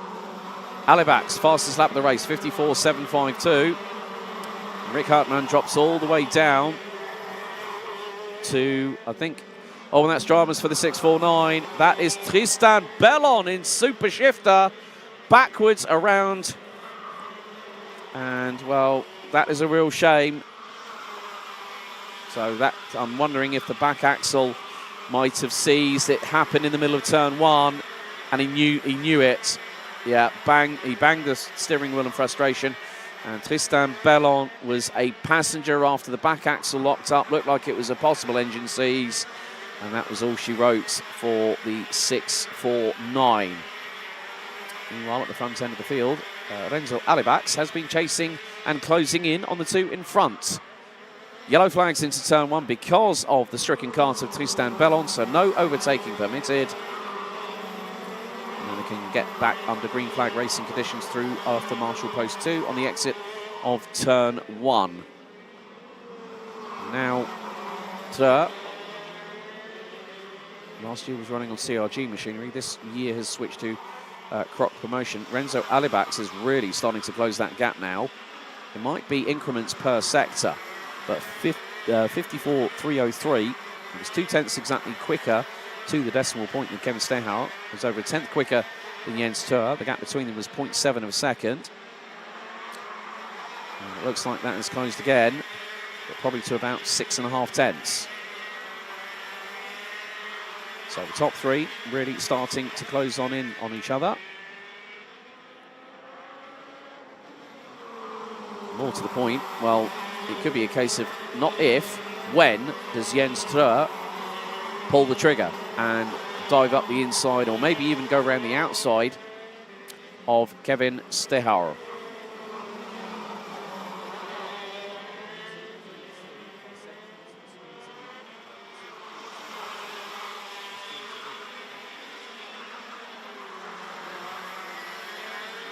Fast approaching, just over 4 minutes completed in this 12-minute plus an additional lap race. For KZ2 Masters and Super Shifter.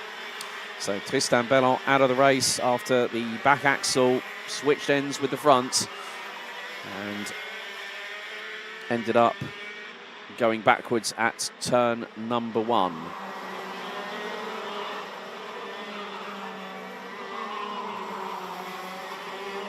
But now the battle has really started kicking off here. This is 4.29, Julian Kammen. And that was on, I think that's Anders Elkier. Sita van Miert is at the back end of this trio in the 4.40. She's currently running P8. Make their way into Chemin de Fer. And Elkier goes defensive on van Miert.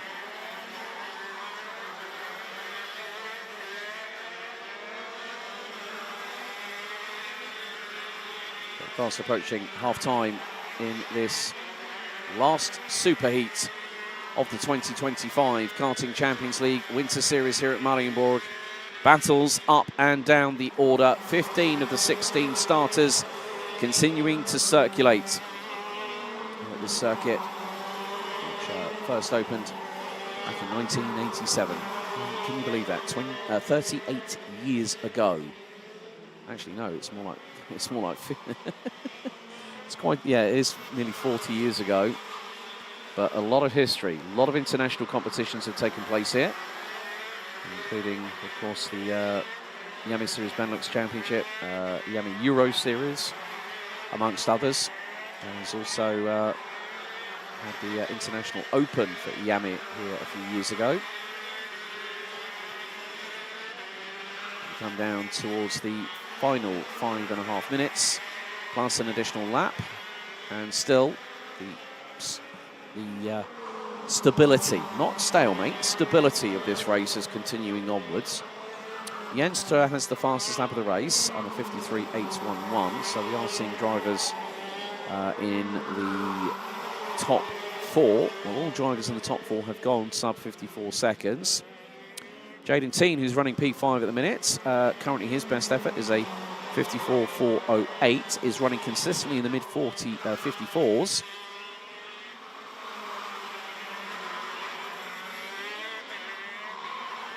Azul and Azelkier up the inside of him goes Sita van Meert.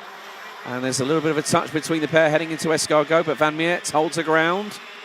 And yeah, I'm not too sure. I was trying to see when they were going into Chemin de Fer, if there might have been a little bit of a slight touch between the pair, and I think there might have been a slight touch. It was difficult to see by the angle, but Alkier got unsettled and Van Meert went through. Van Meert tried to hold her ground, and Alkier tried to reassert himself to get past. Alkier has now been passed by Louis Esser.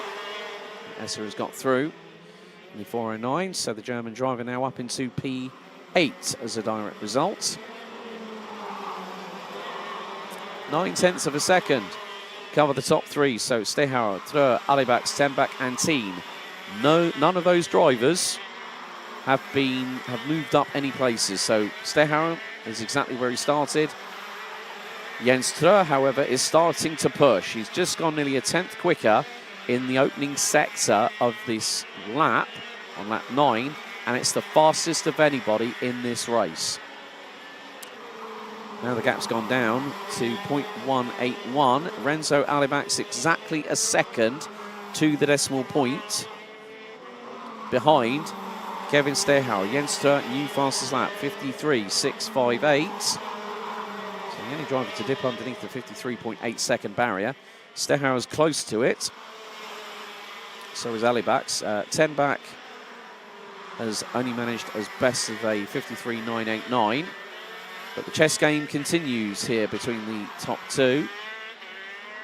At the minute, well, Alibak's is the slowest out of the top 3. And once again, Jens Stroh is able to use a little bit of slipstream to get that fastest opening sector. He's done it. He's not done it again this time. 35.702, personal best for Stehauer. But again, Jens Stroh blitzes sector 2. He's got some real traction coming out of the Escargot section, and then is able to really use that. Not just the pure mechanical traction from the rear tyres and the back axle, but also the advantage of having the slipstream by staying in the wheel tracks of Kevin Stehauer all the while. We just had a penalty. Sita van Meert, has been noted. The incident between her and Anders Alkier has been noticed, and race control have just said Sita van Meert is going to get a 5-second time penalty for pushing post-race. And at the meantime, Sita van Meert, that will drop her down to 10th place from 7th at the moment. But there is still an opportunity for Van Meert to continue at the current pace she's racing at. And whether the gaps might increase between herself, Louis Esser, Anders Elkier, Milan van Winden, amongst others, to negate the 5-second post-race penalty. Just under 2 minutes to go, plus an additional lap here in KZ2 Masters and X30 Supershifter. Only one X30 Supershifter still running. Milo van Bugenhout in the number 637, who's currently running in 13th place at the moment and is just about to cross the stripe. We still have all three of our KZ2 Masters drivers running. Kevin Delacroix leading the way ahead of Niels Koster. Delacroix started 13th, now 11th. Koster now running 12th. Versteeg in the 5.42, rounding out 14th place at the minute. So Zita van Meert's penalty will now put her effectively 9th at the moment, based on the differential between herself, Louis Esser and Anders Elkier, who is currently in 9th place, but Gillian Cameron has just been passed by Zita van Meert going through into T1. So next time around we'll go on to the penultimate lap of the race. We're on lap 13 at the minute, so looks like we'll have 15 laps completed for KZ2, KZ2 Masters and Super Shifter.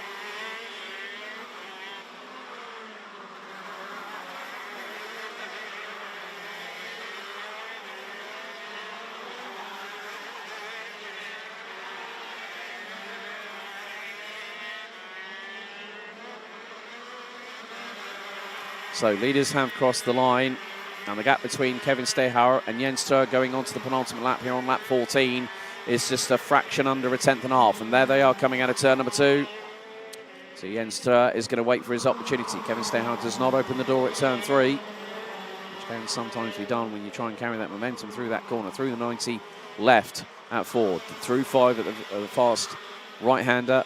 Now into Chemin de Fer at the back end of the circuit. And through into the technical section that leads to Escargot for what will be the penultimate time.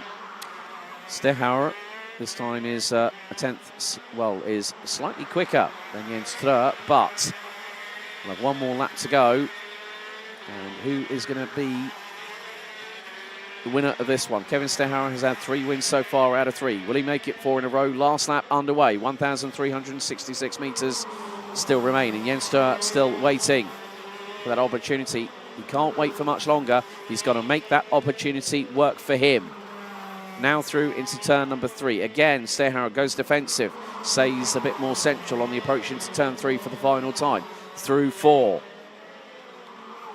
Jens Tur might have to try and tee it up coming out of Escargot for the final time.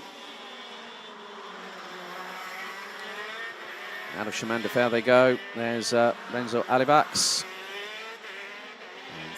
Through go the 2 leaders, breaking the timing beam through sector 1, and Stehauer was quicker by just over, well, it's 63 thousandths of a second ahead of Jens Tur, but it's up the hill for the final time. Jens Tur does not have the legs. Kevin Stehauer takes the win again in KZ2 Masters and Super Shifter. The perfect run continues. And it's only one driver after the Super Heats that has managed to achieve that feat. Kevin Stehauer wins ahead of Jens Tur by 0.2 of a second after 15 laps of racing. Renzo Alibax in 3rd, Daniel Tenbach in 4th, Jaden Teen in 5th. Julian Cameron ends up in 6th place ahead of Louis Esser and Azalkia. Zita van Meert demoted to 9th after the 5-second penalty was then put into force. Milan van Vinden rounds out the top 10. Kevin Delacroix wins Masters in 11th overall, making up 2 places ahead of Niels Koster, with Milo van Buggenhout being the sole X30 Super Shifter, making it to the end of the race in 13th. Rick Hardman in 14th, despite a bit of a Code Brown scare going through turn 1 at the halfway point of the race, with Martin Versteeg in 15th. And we lost Tristan Bellon due to a possible engine seize on turn 1, lap 3. And that concludes the Super Heats, the Karting Champions League Winter Series for 2025.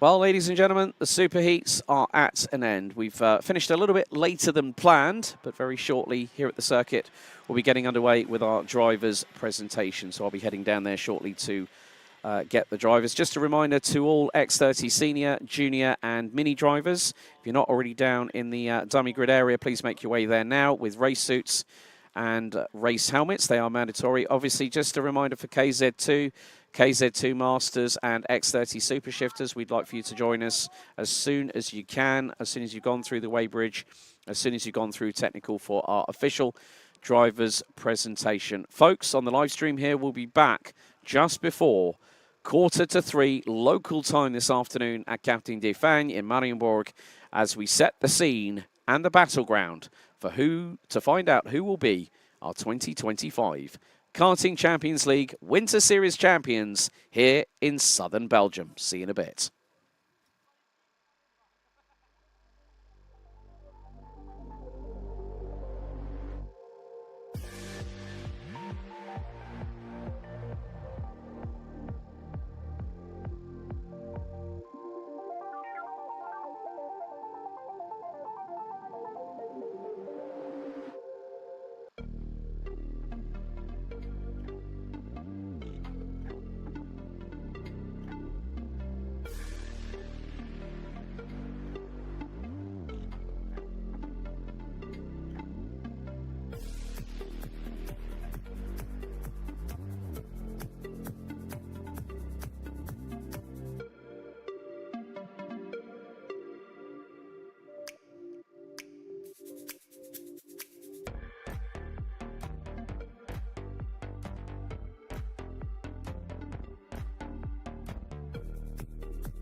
Now we come to the business end of the 2025 Karting Champions League Winter Series here at Mariembourg. It's time for our first of 4 finals. And here is your starting grid for Iame Mini. Following on from the final intermediate classification after the superheats, Lewis Boots starts from pole position. Julien van der Cotelet alongside on the front row. Milan Becu, who had a technical retirement in the superheat, starts from the inside of row number 2. And will be joined by Didier Dedale. Louis Petonot and Georges Desmais round out row 3. Dorian Grandjean and Milo Cornil round out the top 4 rows. Completing the top 10, it's Joshua Lorison and Sam Sazlik. Matteo Campobello and Vin Wines round out row number 6. Bruce Chirino and Axel Linders, row 7. Maxime Van Kreen and Kian Ten Hav round out the top 16 positions on the grid. And rounding out the 10 rows of 20 strong competitors combined, Kickburgers, Leclerc, Bram Konings and Lasse van der Weide complete the grid.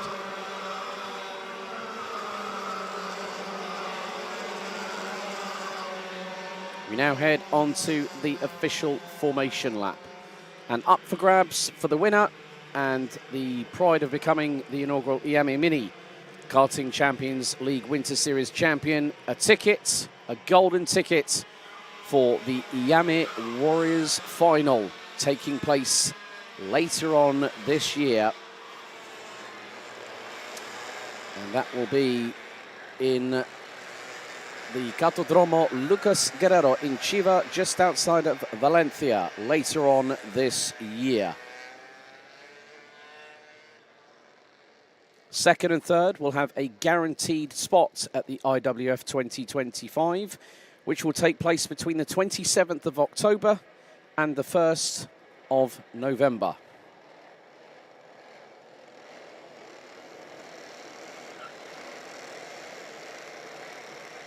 So for the final race of the weekend, it's 11 minutes plus an additional lap. Who will be the first driver we crown as a Winter Series champion in Karting Champions League history? The drivers make their way out of the final corner and up through towards the start-finish straight. Into the tram lines we go, revs up, lights on, lights are out, and the final is underway. And Milan Becu from third on the grid slingshots past pole sitter Lewis Boots into turn 1. 2 wide for third, 3 wide for fifth. And more to the point, Lewis Boots trying to get on the counter-offensive past Milan Becu. A couple of drivers come together coming out of turn number 3, but no harm, no foul there. In towards Chemin de Fer for the opening time. And Becu takes the tighter line. Boots tries to go towards the left-hand side to carry the momentum through the corner.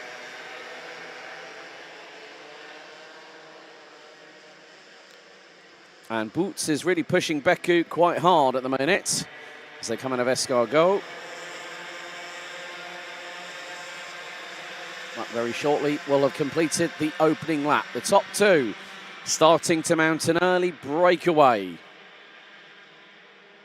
But it's Milan Becu that leads after the first lap. Second, Lewis Boots. Third, Didier Dedale, who swipes quite quickly across the front of Dorian Grandjean in the 817. Georges Desmais now up to 5th. Julien van der Cotelet in 6th. Milo Cornil in 7th. And there's a move by van der Cotelet to get up another position. That's P5 from the youngster from the Netherlands. And they go through turn 4, the 90 left. It's a very deceptive, fast right-hander that leads them into Chemin de Fer. Pretty much a bit of a double right, but the second phase of it is more of a slight kink heading into the braking zone. It's next to nothing between Becu and Boots. Becu had to fight for the win in Heat 2 yesterday. He started the second set of heats, and once again, Becu's having to do the same. But it's early in this race. We've just completed over 2 minutes. Lewis Boots looks to the inside here at turn 1 and goes wheel to wheel for the briefest of moments on Milan Becu, sets the new fastest lap and now takes the race lead. drivers now onto lap number 3. Didier Dedale now down into 4th position. Dorian Grosjean down into 6th place. Bruce Chirino and Axel Lindner is making steady progress. They now round out 9th and 10th in the running order. Bram Konings has moved up from 19th on the grid and is currently running P12. Milan Beku now swarming all over the back of the 830 Falcon Racing kart of Louis Boots for the race lead as they head through out of Chemin de Fer and into the Escargot section. And Julien van der Cotelet for the Hansa Racing team in 3rd place sets a purple sector in the 1st sector. Timing being broken just on the exit of Escargot, and now we'll start to hunt down the 2 in front. The gap last time around was the best part of 1.3 seconds. Lap 3 in the books. Boots now leads. Beku's 2nd. Van der Cotelet is about 1.2 seconds adrift and sets a new fastest lap. 1 minute 2.424 by the 832 from the Netherlands. And now Van der Cotelet becomes the cork in the bottle. Being handed by Dedale and Desmet, Grosjean and Cornille. Very much in the thick of the action. The top 7 drivers covered by just a shade over 1.9 seconds after the opening 3 laps. Matteo Campobello now makes his way in the 855 for PJM up to round out the top 10 behind the Netherlands. Bruce Chirino in the 875. He's moved up 4 spots. Bram Konings is the biggest mover so far, up 5 spots from 19th to now 14th, was as high as P12 just a few moments ago.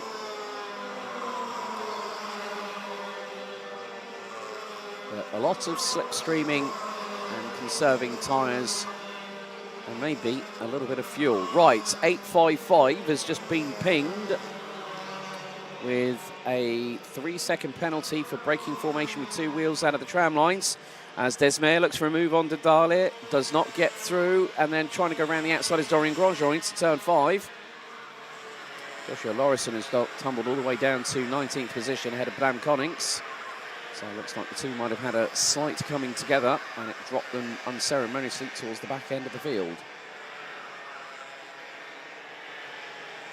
But in the meantime, Julien van der Cotelet has got Didier Dedale for nearly close company. 2 kart lengths between the pair as they head through the final right-hander.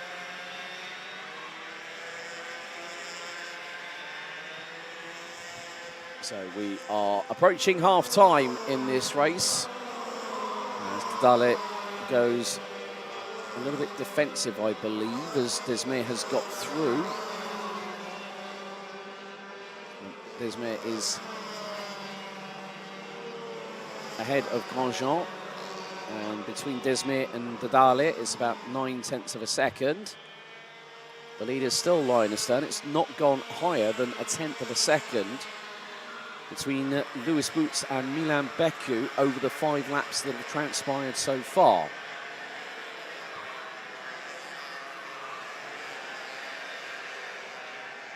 Nevertheless, an entertaining battle at the front end. But of course, along with the prestigious title of becoming the inaugural Winter Series champion for Karting Champions League here in Mariembourg in 2025, one of these drivers will take the gold ticket. The other one will get a guaranteed spot at the Iame Warrior Finals in late October, early November at Cartodromo Lucas Guerrero in Valencia.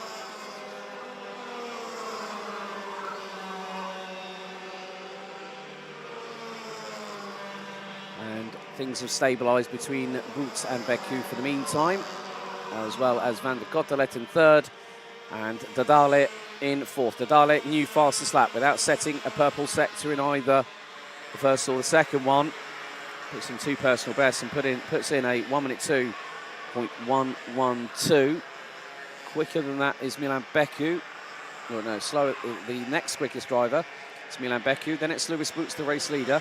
Then looks to be Julien van der Cotelet and Georges Desmet. Cornille, who was excluded after qualifying, has made a good resurgence over the course of the weekend and now runs 7th. And, well, Bram Konings has just been handed a 5-second time penalty for causing a collision. And that's going to add a little bit of insult to injury because the driver is currently 20th and last at the moment. And once again, the gap between Boots and Beku is minuscule at best. Another word that I could probably use to describe that would be non-existent. But it has been a really, really intense battle, and the anticipation is building. Once we get on to maybe 2 laps to go, that's when the fireworks might start. But at the minute, it is a case of Beku is keeping Boots wondering as to when Beku will play his hand. 63 seconds was the gap between first and second after 7 laps. Add another 2 thousandths to that and you've got lap 8 in the books. Van der Kotelet now starting to pick up the pace. Beku has done the fastest overall second sector of anybody. But Julian van der Kotelet went purple in sector 1 on lap 8 and then took the fastest lap of the race. So 1 minute 2.027. The Dalit second quickest overall, ahead of Boots and Beku. But not more than a 1/10 of a second in terms of pure outright lap pace separates the top 4.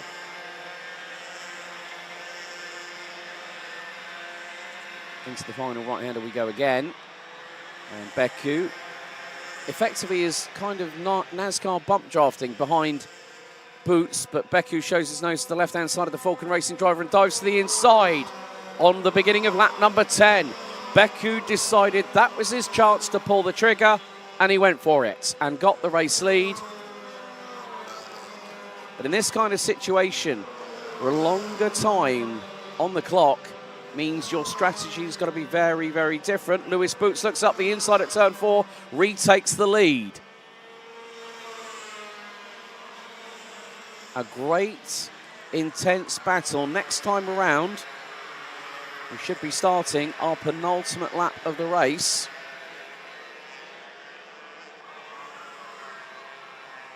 And Beku later on the brakes through the exit of Escargot into the final triple right here at Mariembourg, 1,366 metres in total, done in a clockwise direction. So lap 10 set to be completed, and on to the 11th and penultimate lap of the final for Iame Mini. Gap now between Boots and Beku goes over a 1/10. It goes over 2 tenths for the first time in a very long time. And still the battle for the final step on the rostrum is between Van der Kotelet, who's just had Didi Didale dive up the inside through at turn 3. And here goes George Desmayer looking for the inside run into turn 4. Is he going to make it through? They were nearly wheel to wheel, but Van der Kotelet holds on.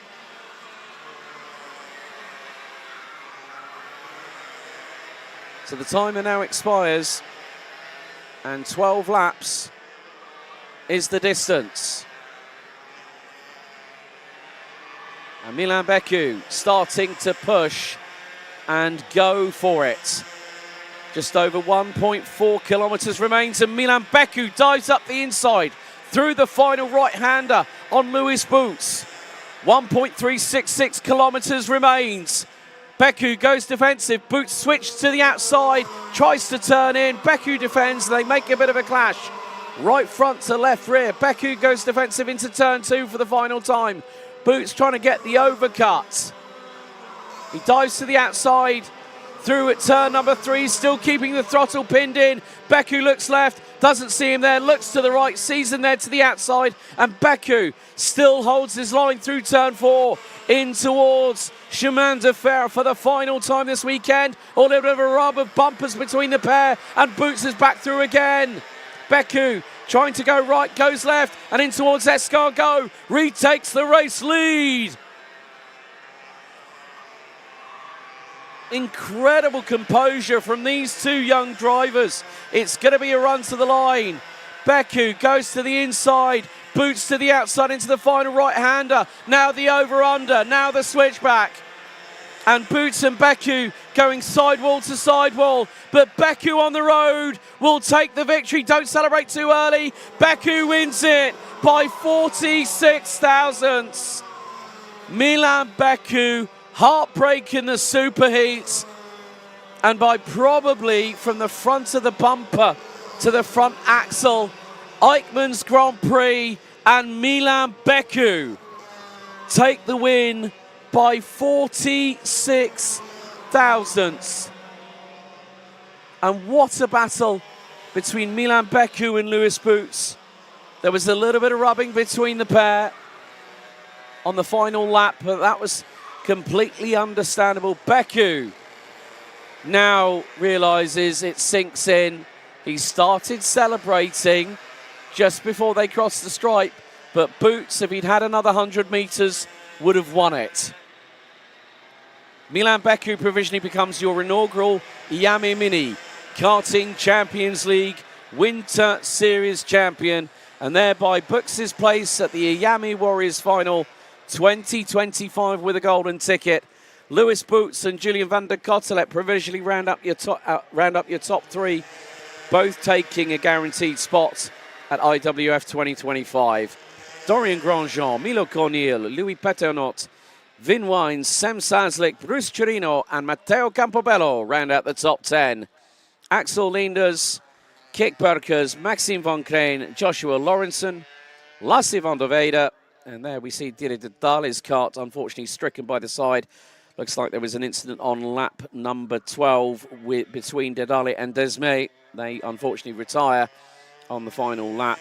Lukle, Kian Tenhav and Blam Connings round out the 18 finishers. Up next, it's the Karting Champions League Iame X30 Junior Final for the Winter Series for 2025.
het ook zo warm, Franco?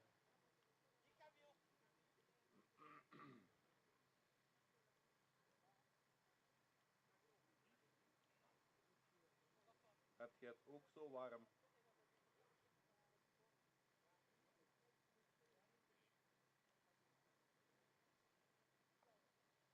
Ik heb al mijn jassen uitgedaan, alle twee. Mijn muts.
So, time to now take you through the starting grid for X30 Junior, the final. There will be an absentee. Noah Grenier not taking part in the superheat this morning, has not exited the dummy grid and will vacate 9th position. But Aurelio Giustinelli, the leader after the final intermediate classification, will start from pole position.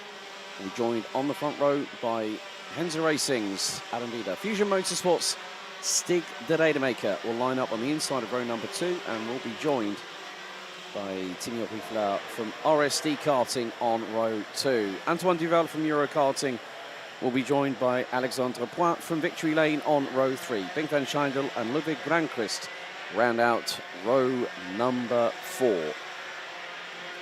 Row 5 due to have Noah Grenier starting on the inside of that row, but there will be a gap, and Yannis van den Bosch will be on 10th position on the grid.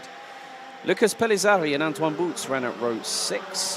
Jose Halfen and Ben Gotts round out row number 7. Danny Burs and Didier Krieft ran out row 8, with Sacha Duquet and Len Gökman rounding out row 9. Aurélien Lemaire and Sjoerd de Vries round out the top 20 drivers according to the starting grid, with Maurice Verkroijs, Lorenz de Kock and Matthias Mouche completing the 23-strong grid. Meaning that we will have 23 starters. So for all remaining finals, ladies and gentlemen, it will be 14 minutes plus an additional lap. So as with X30 Mini, X30 Junior, the winner of this event and becoming the Winter Series champion will not only take a golden ticket for the Iame Warrior Finals at Valencia in late October, early November. They will also get a set of slick tyres. That will be the same for the top 3 when it's confirmed for X30 Mini. Then there'll be a guaranteed spot for the Iame Warriors Final for 2nd and 3rd, and they will also each get a set of slick tyres specific to their category.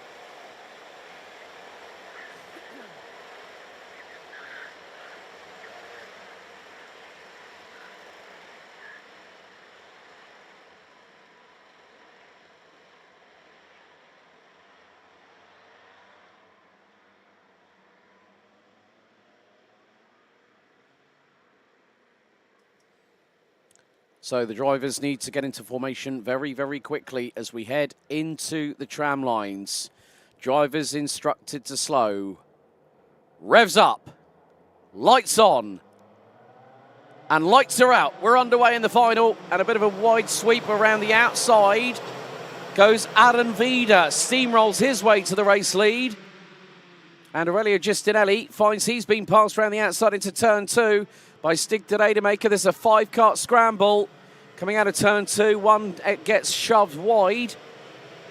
And that was a Fusion kart. Oh, and there's been a little bit of a tussle coming out of turn 3. 2 karts coming together. One having a bit of a sideways momentum towards the left-hand side of the rear axle, but manages to hold on. Field makes his way through Chemin de Fer for the opening tour of this 14-minute plus an additional lap final. Humidity has dropped all the way down to 61%. Northeasterly wind of around 4 kilometers an hour and air temperature now 5 degrees Celsius. But let me tell you this, the tarmac is lava at the moment here in the X30 Junior Final. There's a bit of bumping between Timo Rifla and I think maybe Ludwig Granqvist from Sweden, who's just behind teammate Bing van Schijndel from the Netherlands. They go through turn 3 now, being followed by Alexandre Poin from Victory Lane. Now the 104, trying to keep it on the inside, gets ahead, stays ahead of Bing van Schijndel. So Schijndel left the door open slightly, I believe, and did so. So the Swede is up in front of the Dutch driver as they make their way through Escargot once again. Fastest first sector so far is Stig de Rademacher, 38.068. About 3.5 hundredths of a second quicker than Aaron Vida, who at the moment had a 0.3 of a second lead, but now that's been halved. And 57.675, 1 3/4 tenths taken out of the race leader by the man in second. And de Rademacher up the inside through at 3, dives through with plenty of room to spare. But here comes Aaron Vida to try with the counter-attack on the run to turn 4, but can't make it stick.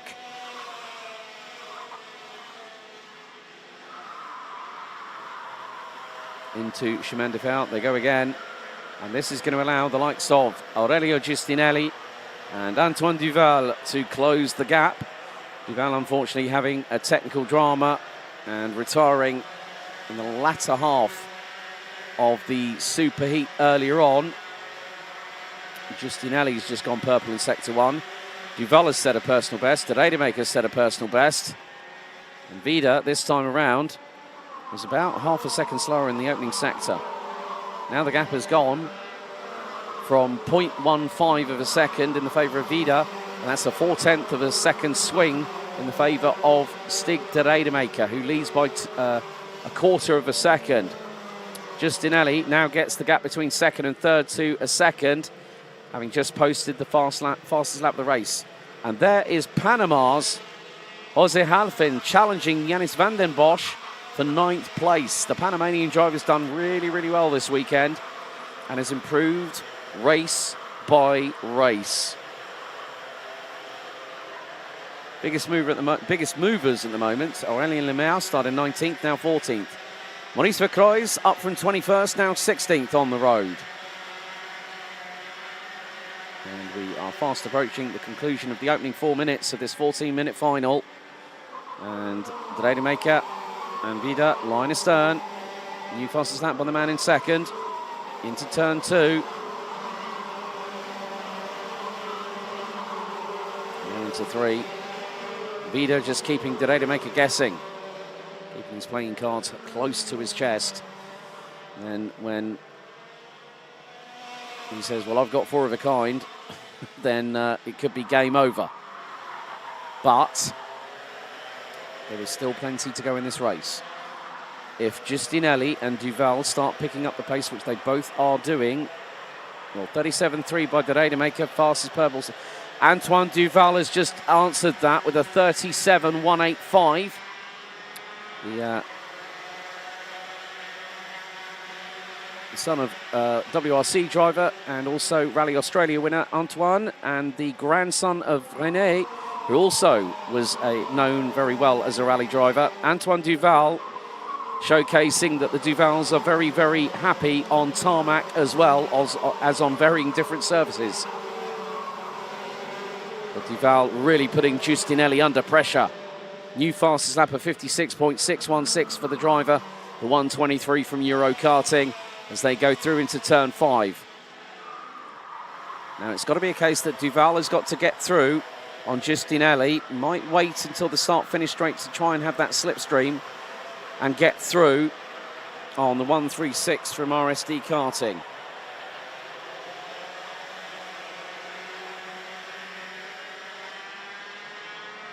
Just under a minute and a half to go until half-time.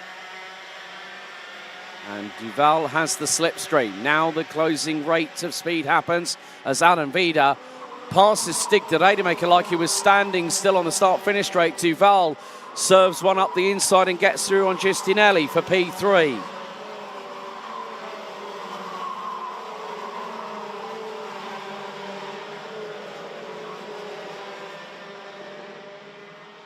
And the gap between second and third last time around after 6 laps has gone down to 1.1 seconds.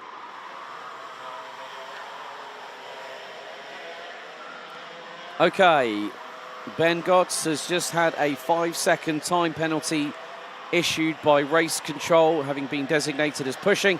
We've had one off of turn 3, and that is part of, I'm wondering what that is. That's the front bumper off of somebody who has not made it through out of turn 3.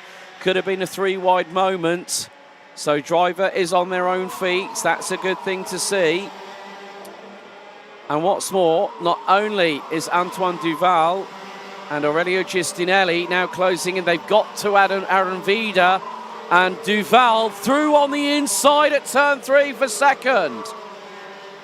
Giustinelli waiting in the wings. And that looks to be, that's Danny Burrs, who's just walked past the camera. I thought I recognised the livery, normally with WJS. And Aurélien Lemaire has also gone off. That might be the other kart involved. So now there's an opportunity. Stig de Rademaker is going to try and bolt away into the distance. But you can sense there's a few ears burning, myself included, of maybe to see what Antoine Duval has left in the next 6 minutes and 20 seconds, plus an additional lap. Timur Rifla, who started this weekend on Heat 1, 2 and 3 as the pole sitter, started 4th, now currently now started 4th, down 2 places at the minute, is the 128 from RSD Karting. And now, going to keep an eye on the sector times. Duval was slightly slower than de Rademaker through the previous run through sector 1, but he's just had Adam Vida get past him. Now, what these three have got to try and do is close in that gap. It was a second after 8 laps. After 7 laps, the top 4 were covered by less than 8 tenths. Lap 9 completed. De Rademaker leads Vida, Duval and Giustinelli. Then it's a further 3.5 seconds back to Bink von Schendel, who has got Timur Rifla closing in on the rear bumper rather quickly, and they are line astern into turn number 3. Rifla now has the new fastest lap of the race of 56.363. Into Chemin de Fer here on lap number 10.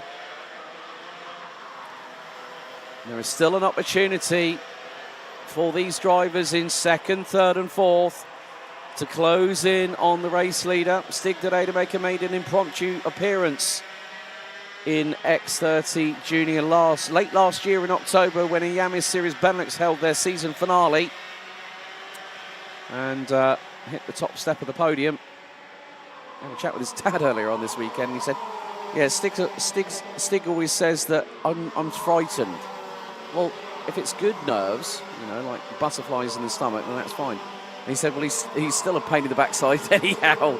That just goes to show how things can, you know, when you speak to the parents or the family of the driver, you always get some nice little hidden tidbits. Danny Burrs has just been given a 5-second time penalty, despite retiring from the race for causing the collision. So insult to injury there for the 147, I'm afraid.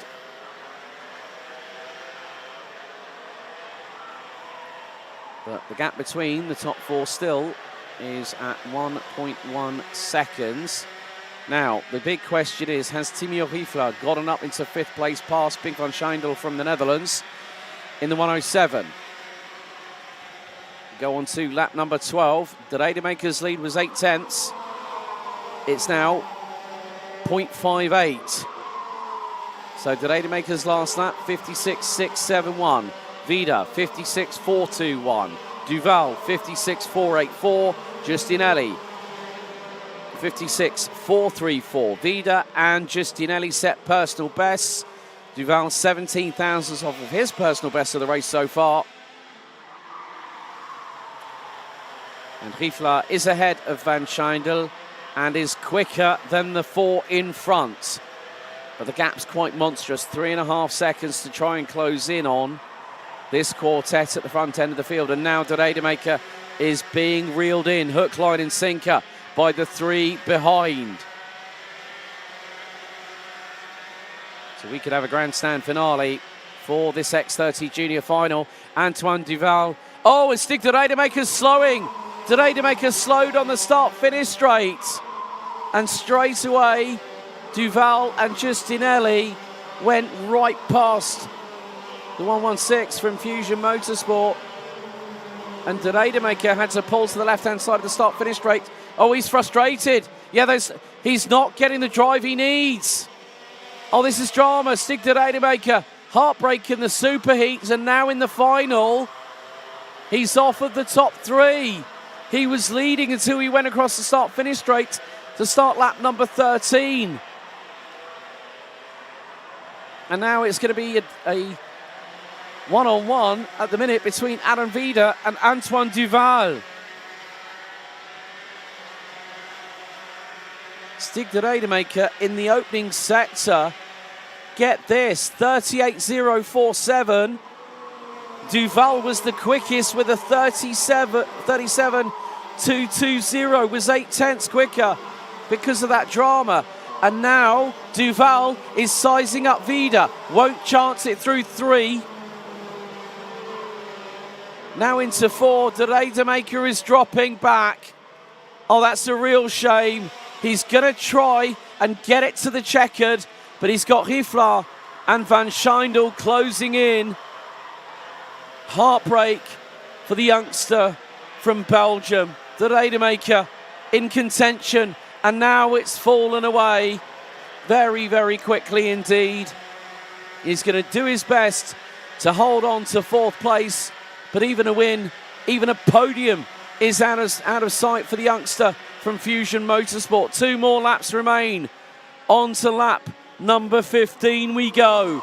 It's Duval in second versus Vida. It's Henze Racing versus Eurokarting. And now through into turn 3. Duval up the inside for the race lead. Duval gets through by a whisker. And Vida started to do the counter-attack once again. And I'm sad to say this news.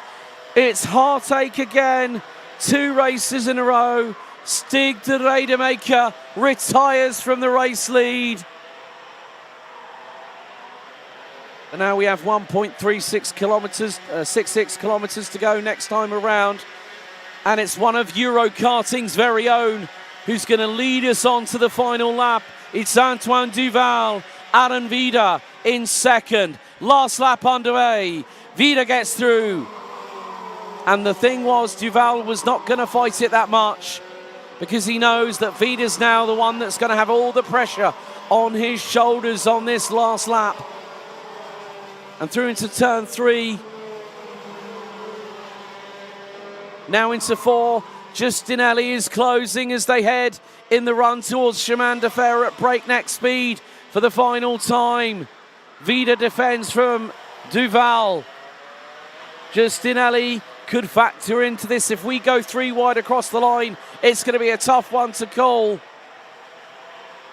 Out of escargot, 3 more right-handers, then the run to the finish line is all that remains. Duval looks over the right shoulder into the final corner. Adam Vida is going to push his way forward, but here comes Duval with a slipstream. Is he going to go for it? Well, it was close, but it's Vida. Vida from Duval, from Justinelli. Top 3 covered by 0.233 of a second after 16 laps. But Henze Racing and Adam Vida take the spoils of Winter Series Championship glory by 66 thousandths.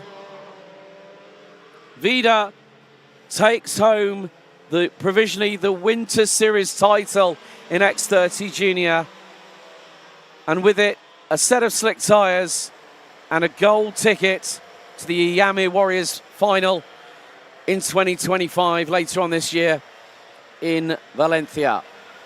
Antoine Duval, well, was close, but still will go to Valencia later on this year. Fantastic racing, clean as you like. But Vida had Duval's number. Vida wins ahead of Duval, and Justinelli rounds out the top 3. Well done to Timio Rifla from RSD Karting to round out the top 4 ahead of Bink van Scheidel. Lucas Pellizzari rounds out the top 6 ahead of Falcon Racing's young Swedish hotshot, Ludwig Granqvist. Watch out for this driver this season. Antoine Boots, Lorenz de Kock, round out the top 10. Lorenz de Kock bakes up 12 places to finish in 10th. Alexandre Point, Didier Kreeft, Ben Gotts, Jose Halfen, Maurice Verkreuz, Len Gökman, Kurt de Vries, Sacha Duquet and Matty Smoosh round out the finishing order, with everyone finishing on the lead lap. Stig de Rademaker retires with technical difficulties on lap 13. Aurélien Lemaire and Danny Burrs on lap 7. Noah Grenier, a non-starter. Next up, it's the Senior X30 Final.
Right, now we turn our attention to, as we would say in the Iame series, but Benelux, la catégorie reine, X30 Senior.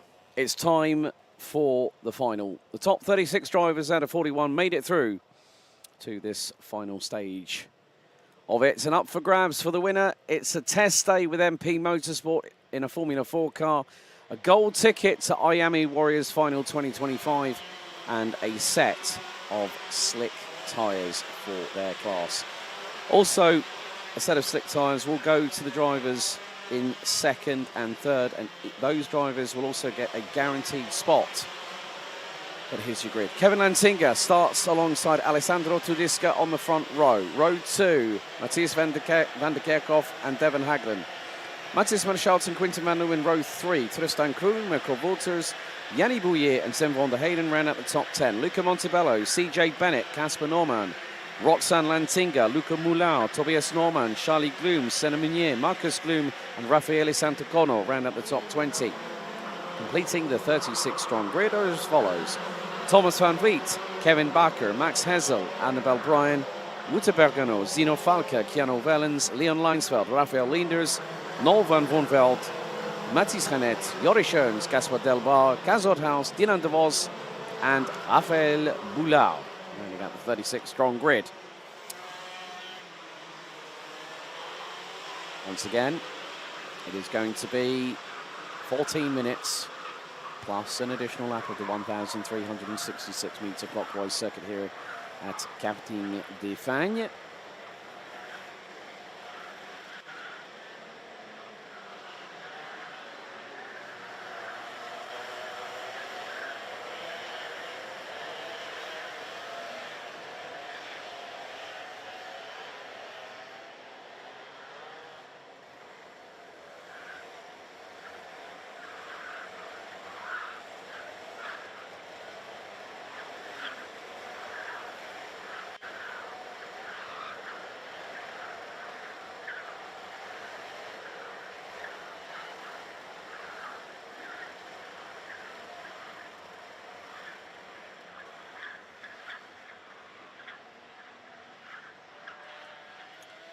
Thirty-six drivers have made it to this stage of the competition.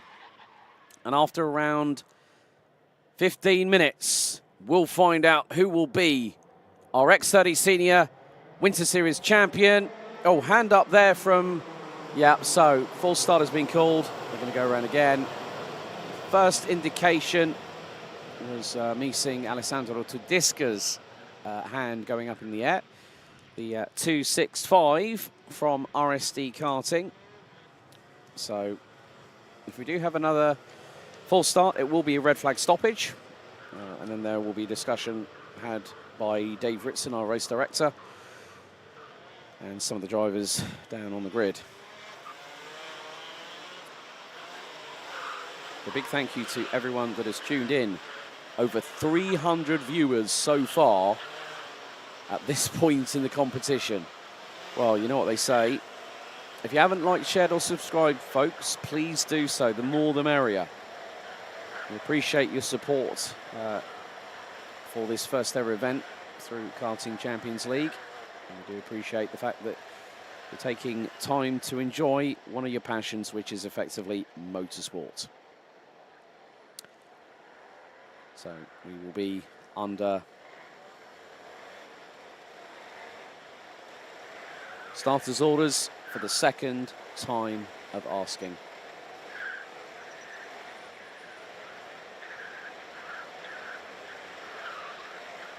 Now there is one kart that is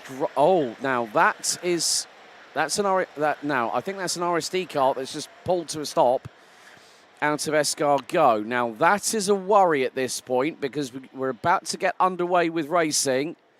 So yellow flags at the exit of Escargot. The driver has pulled to a stop on the circuit and has walked out of the kart. Meantime, let's concentrate on the start. Revs up, lights on. This time the lights are out and we're underway side by side with Lantinga. Oh, and a little bit of a nudge by Hagland in the back bumper of Tudiska, as Tudiska and Lantinga went wheel to wheel through into turn 1. But that's Matthias van der Kerkhoff diving up the inside through at turn 3 for the race lead. And it was Marcus Gloom, the 210, who was starting all the way in 19th position. Marcus Gloom's, oh, and there's another big moment coming out of turn number 4. One of the victory lane carts involved, and somebody else, and someone's, oh, who's that through Chemin de Fer? Not too sure who it might have been. It could have been the 336 of Kazod House, but looks like it was Luca Moulard and Luca Montebello that came together. Leon Leinsveld's had a drama, and he's not broken the timing beam in sector number 1, but it's Matthias van der Kerkhoff that leads the way, and by half a second. Lantinga, P2, Tudiska and Merschault round out the top 4. Tudiska dives up the inside of Lantinga, who gets the crossover. Yellow flags into turn 4. So Lantinga did the move before they got to the yellow flag zone.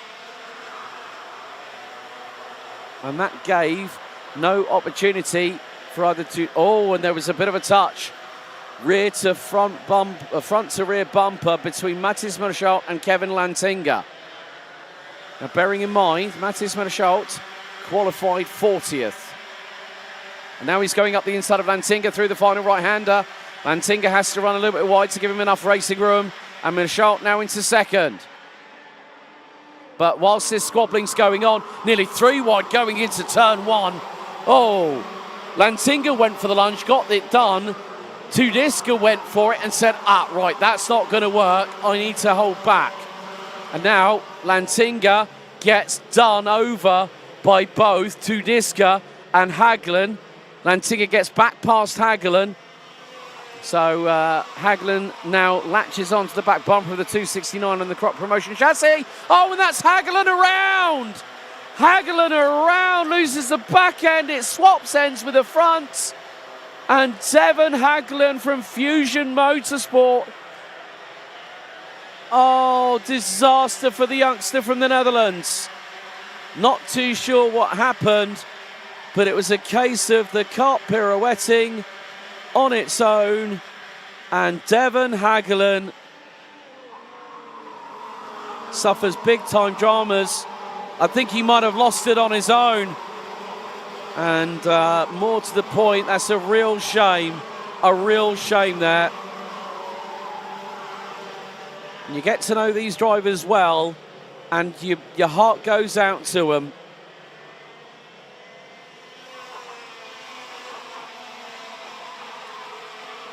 And now Kevin Lantinga finds himself not only off the race lead, but he's also out of the podium. Lantinga now finds himself down in 4th position.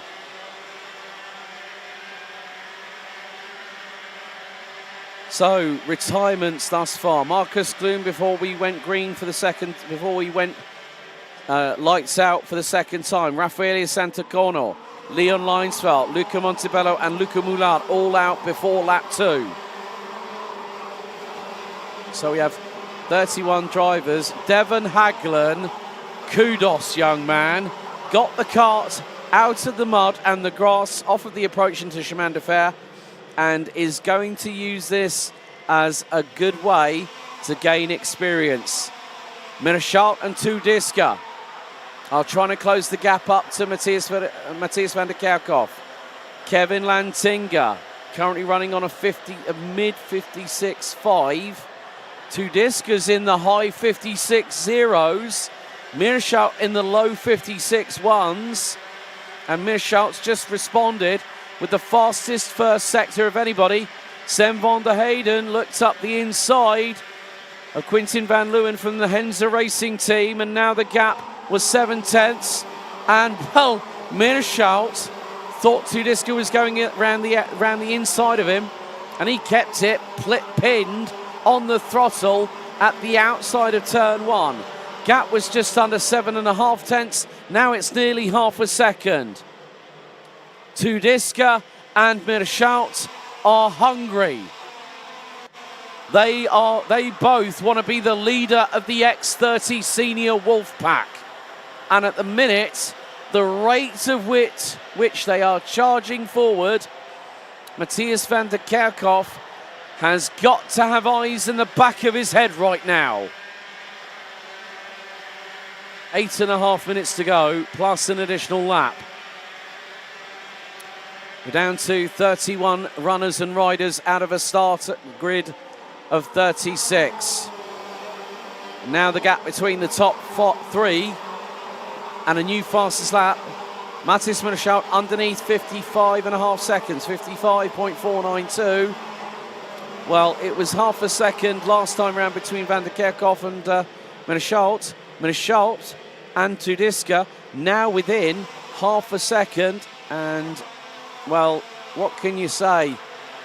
When you've got a significant prize in front of you, you are going to put everything into it. And I can tell you this, I'm sure that when van der Kerkhoff, Marschall and Tudiska get out of their karts, they will be physically, mentally and emotionally drained, irrespective of what the outcome may be. Lap 7 completed. Marschall stuck his nose up the inside of van der Kerkhoff. Tudiska responds with the fastest lap of the race, 55.412, and Marschall dives up the inside at turn 3 from 40th position in qualifying, and now in the final, KCR Racing's Matthias Marschall leads the final. A comeback story, if ever there was one. And now he's starting to pull a bit of the distance. The gap's about 4 kart lengths going into Escargot between van der Kerkhoff and Marschall, the latter who now leads. Movers up the order, Yanni Bouillet now up into P4 as Tudiska fires it up the inside of van der Kerkhoff on the beginning of lap number 9 at turn 1. Now van der Kerkhoff's just signalled to Tudiska, right, this man caught us up. Now let's go and find him. Let's go and hunt him down and bring the fight to him. Yanni Bouillet up to 4th place, having started 9th. Kevin Lantinga, 5th place. Tristan Kroon, Quintin van Leeuwen, Sem van der Heyden, Mirko Wouters, and now rounding out the top 10, the younger sister of Kevin, Roxanne Lantinga, now is in 10th place, up from 14th at the start. Annabelle Bryan and there's several drivers that have made up positions into double digits. Annabelle Bryan, 24th to 12th. Noel van Vonveld, 30th to 17th. Jori Schoens, 32nd to 22nd. Dinan de Vos, penultimate place on the grid and is now 23rd. And there's some battles happening up and down the order, and some of them coming out of turn number 3. One of which I think was Sem van der Heyden. I did also notice Casper Norman and Tobias Norman, the 2 Danes, new signings with KCR Racing, running 15th and 16th respectively. Casper's dropped 2 places. Tobias is in the same position where he started the race in 16th.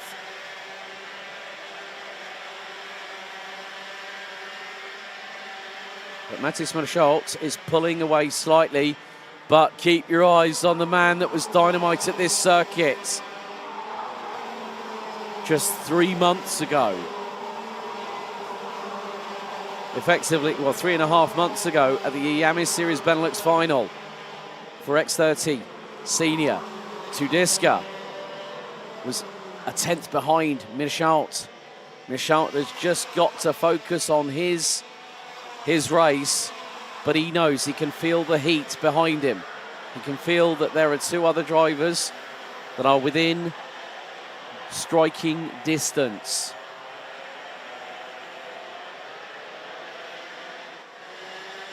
And sometimes at this point in the race with just under 4 minutes to go, You might want to be a little bit more conservative, but at the moment, Matthias Merschalt is still leading. But here comes Tedesca up the inside, through on lap number 12, turn 1. Alessandro Tedesca hits the front, goes defensive into turn 2 on Merschalt, who also has to look at how he defends from Matthias van der Kerkhoff. Oh, this is getting feisty at the front end now. And Merschalt gets through. Tedesca went a little bit, overran it a little bit into turn 4, and Merschalt got through. Tedesca getting pressure from behind, courtesy of van der Kerkhoff, and Merschalt just trying to make sure that he keeps the racing line. In some respects, it means that Alessandro Tedesca has to react accordingly and not have a drama where if he finds out that his front bumper is in, that's it, game over. Over the line we go again. It was, well, the difference, it was 7 1/1000ths between Tedesca and Merschalt last time around on lap 11.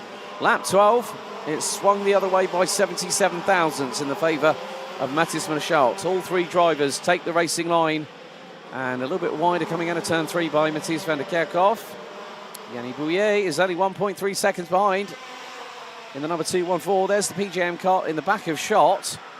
And a defence again by Matthias Merschalt, just making that KCR Racing chassis as wide as humanly possible. Through out of Chemin de Fer and into Escargot. Lastminute.com, sweep in front of Tedesca. 2 minutes plus an additional lap remains. That's 3 minutes of action. And Matthias van der Kerkhoff takes advantage of Alessandro Tedesca trying to fight Matthias Merschalt. And they're going to be wheel to wheel. Oh no, big hit! Big hit into the barriers for Alessandro Tedesca. Sidewall contact, spins him into the barriers. He's flung from the kart, but instantly up on his feet. I'm so pleased to see that. But Alessandro Tedesca, with the biggest incident this weekend so far, I am so happy to see the adrenaline picked him back up on his feet. And now this gives Matthias Merschalt a little bit of breathing space, because once they clashed wheels, that is one of those heart in the mouth moments. Because looking back, yeah, it was a case of van der Kerkhoff was veering a little bit to the left, and then the wheels interlocked, and Tedesca was a passenger, the biggest name. But I'm so glad to see that he's okay. But Matthias Merschalt, with 45 seconds on the timer to go, has fought his way back from the penultimate spot out of 41 drivers.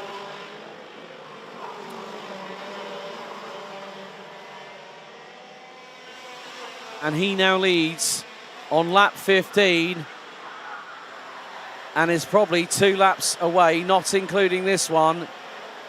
Well, looks like the time is going to possibly run out by the time he hits the start-finish straight. We're on lap number 15.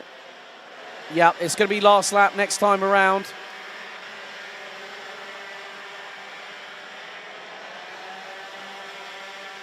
But one more lap remains.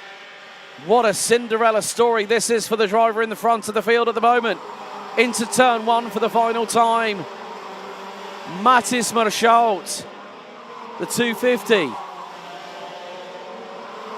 In his mid-teens.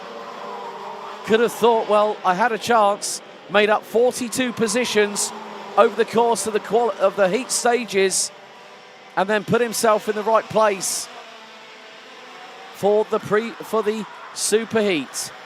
And he started on the inside of row number 3.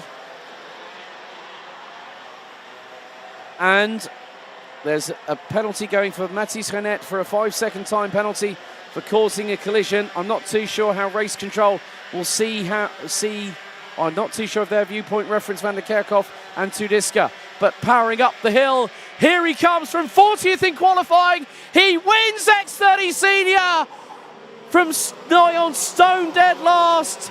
He's the Karting Champions League Winter Series X30 Senior Champion, Proficiat Mathis Merchant, Félicitations. That was beautiful. It means so much for him. Guaranteed gold ticket for the Iame Warriors final. And I cannot wait to see this man behind the wheel of an MP Motorsport Formula 4 car. You have earned it. You have earned it. That's brilliant. And you know what? Everyone in the paddock, every single one of his peers are coming to congratulate him. They know how much it means. Mathis Merchant wins amidst drama in X30 Senior by 0.122 of a second. Matthias van der Kerkhoff-Pavrizhny on second place. Yanni Bouillet third. Kevin Lansinger fourth. Quintin van Leeuwen, Sam van der Heyden, Tristan Kroon, Annabelle Bryan from 24th to 8th. Senna Meunier, Mirko Wouters round out the top 10. Tobias Norman, Kevin Bakker, Roxanne Lantinga, Wouter Bergano and Casper Norman round out the top 15. CJ Bennett 16th, head of Charlie Gloom. Zino Valker, Noel van Vonveld, Max Hazel, Dinan de Vos, Joris Schoens, Thomas van Vliet, Raphael Boulard, Keanu Wellens, Mathis Renet, Gaspar Delbar, Raphael Linders, Devon Hagland managed to cross the line in 29th. Kazot House, the last of the classified finishers. Very, very scary incident for Alessandro Tudisca on lap 13, being the last of our retirees. Luca Moulard, Maluka Montebello, Leon Leinsfeld, Raffaele Santacono and Marcus Gloom retire early in the race, but well deserved. Mathis Merchant, 2025 Karting Champions League X30 Senior Champion. Next up, final race of the meeting, KZ2 Masters and X30 Super Shifter, the final up next.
A total of 23 races over the course. Well, 24 races over the course of this weekend. Here it is, race 24, the last race of the weekend, concluding the inaugural Karting Champions League Winter Series here at Karting de Fagnes International Raceway in Mariembourg in southern Belgium. It's the KZ2, KZ2 Masters and X30 Super Shifter Final. Here's your starting grid. Kevin Stehauer, 100% win streak so far. He lines up on pole position in the 4-1-1. Alongside him will be Jens Tur in the 4-4-2 alongside. Renzo Alivax will line up on the inside of row number 2 in the 4-1-4 and will be joined by Daniel Tenbach in the 4-23. Jaden Teen starts 5th on the inside of row number 3, will be joined by the 4-09 of Louis Essa. Anders Elkier and Sita van Miert round out the top 4 rows with Julian Kamen and KZ2 Masters leader after the final intermediate classification, Niels Koster. Then we've got Kevin Delcroix, Tristan Bellon, Rick Hardman, Milan van Winden, Milo van Bagenhout and Martin Versteeg rounding out your 16 drivers. The drivers now starting to go onto their formation lap, and whilst they're weaving from side to side, they're also hitting the throttle pedal, spinning up the rear tyres. It was decided earlier on this weekend that this class would use a brand new set of slick tyres. It was, in general, everyone agreed, and that the new set would only be used for this race. So everyone is on brand new slick tyres, which means that the drivers are not only trying to get temperature into the tyres, but also trying to scrub off that initial layer of bitumen from the surface to get a better adhesion on the tarmac, and thereby being able to launch it off the line better. KZ2 winner will also receive the same prize as our senior X30 winner. A test day with MP Motorsport in a Formula 4 car,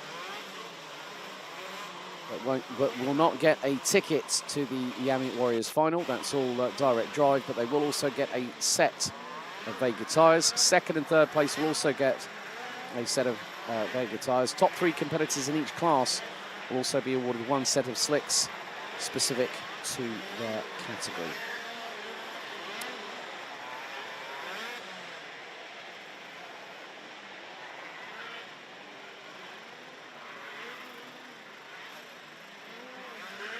And also our Iame X30 Senior winner will be granted exclusive access to the MP Motorsport Academy program, which means that they can book unlimited F4 test days for the forthcoming season to refine their skills and potentially go into Formula 4 into 2026.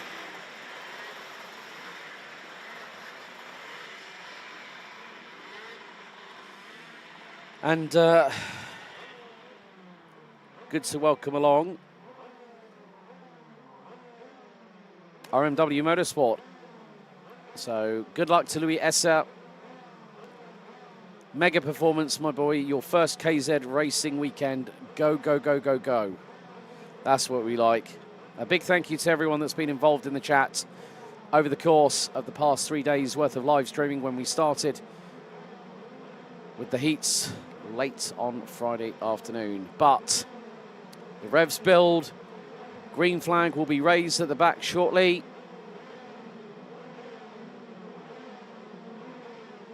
Green flag is in the air. Now time to steel yourselves for one last time. Here we go. Revs build. Lights are out. We're underway. Oh, and someone stumbled at the mid-pack. And that was Zita van Miert. Zita van Miert did not get the launch off the line. The kart was juddering on the back axle. And van Miert is going to have to push that kart. Meantime, Jens Tur has got past Kevin Stehauer for the race lead. And now leads the field into turn number 4. Jaden Teen drops behind Anders Elkier in the 494 from Denmark as they go through in towards Chemin de Fer for the first time. But Tur and Stehauer, they have already bolted by a considerable margin Real shame there for Belgium Racing, Sita van Meert. And she was starting on the outside of row number 4, but everyone had to use their cat-like reflexes and peripheral vision to get past her very quickly on the start phase. And through into the end of lap 1 we go. Jens Steur now leads by 5.6 tenths of a second, ahead of Kevin Stehauer. Kevin Delcroix has bolted, went from 11th to 7th on the opening lap. So leads the KZ2 Masters classification. Tristan Bellon, who had the engine seize and the back axle spin him around into the barriers off of turn 1 on lap 3 in the Superheat, now leads the X30 Super Shifter class as, someone's gone bounding off the grass as a Sodi kart went up the inside. Not too sure who was bounding up off the grass, but I'll find out as they go through the... it's Louis Esser. Louis Esser bouncing up and down like a yo-yo on a string. Or it might have been Kevin Delcroix. Well, it looks like it was Louis Esser on that particular occasion. So, Treur, new fastest lap, opens the gap up to 7 tenths. And, well, Kevin Delcroix and Louis Esser drop down to 14th and 15th, respectively. I think it might be the fact that whoever's coccyx just got bruised, or tailbone, rather than using the scientific anatomy term for it. Delcroix and Esser, looks like they plodded into pit lane. So sometimes when you go onto divoted grass, you can see the indents on the grass on the outside of the exit of Chemin de Fer. That is bumpier than anything, as Anders Elkier loses out to Jaden Teen on the run through. And now, has Elkier got an issue? Yeah, he was very, very slow coming out of Escargot, but also slow to try and get the power down. So could be at the mercy of Julian Cameron. So, oh my goodness me, opposite lock a la Stig Blomqvist by Julian Cameron. He powered through into turn 1, sideways. That is one of the best bits of kart control I've ever seen. He was sideways through into turn 1, and he got through an Anders Elkier. He threw it up the inside, caught the rear bumper, back end went out to the left, and he caught it twice. Incredible stuff there.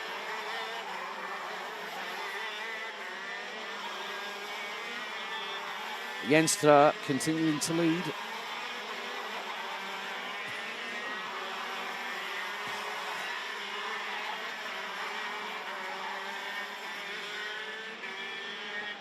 And his lead now moves up to nearly 1.4 seconds.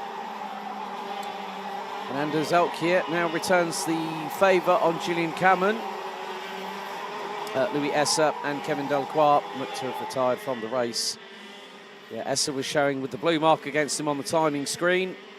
And Anders Elkier looks to have probably wondering whether it might have been a misshift from the Dane. If he's missed a gear, then that would have slowed him through going into Escargot. But Jaden Teen has now gapped him by the best part of over a second and a half, and Jaden Teen is closing in on Renzo Alibax in the meantime.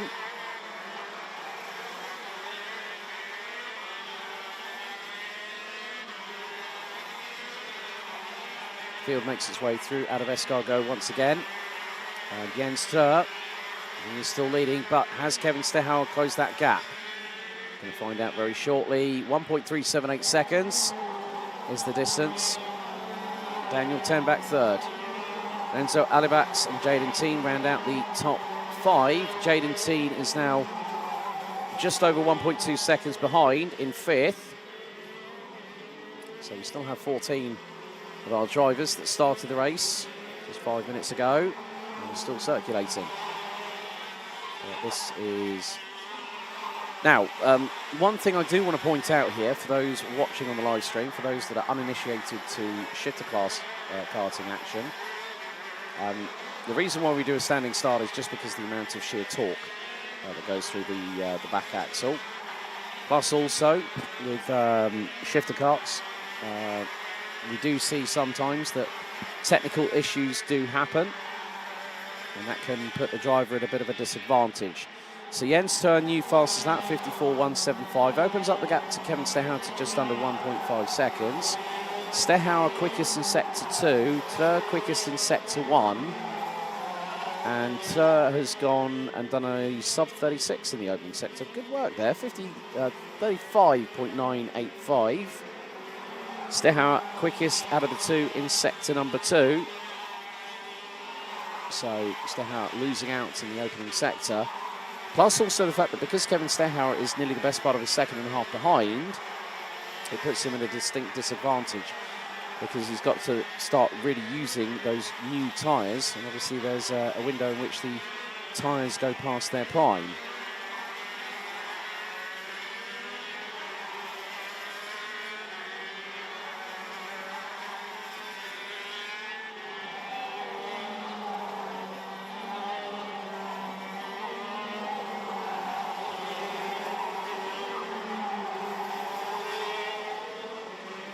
Fast approaching the halfway point.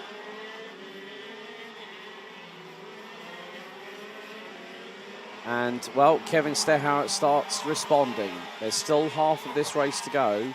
There is every opportunity. If Jens Steur has started using his tyres a little bit too early, and Stehauer starts closing in on him, well, fastest first sector now goes to Daniel Tenbach in P3. Last sector, Jens Steur was a tenth quicker. So the gap is about 1.5 seconds. They're about to cross the line again. And pretty much even Steven, 1.528 seconds is the lead that Jens Steur now currently has over Kevin Stehauer. Tristan Bellon making really, really good progress in X30 Super Shifter and also up the general order of things. He's now 8th, having started 12th overall.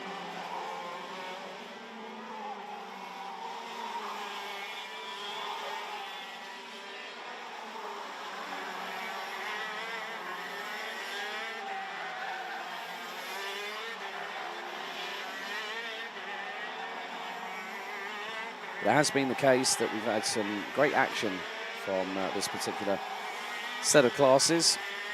So KZ2 Masters, and of course the X30 Super Shifter, which was a big part of the Iame Series Benelux until the category had its swan song in 2023. But more to the point, now Kevin Stehauer is pushing. All right, here we go. So, last lap around, 54.122 by Jens Steur. Kevin Stehauer took over 0.3 of a second out of him.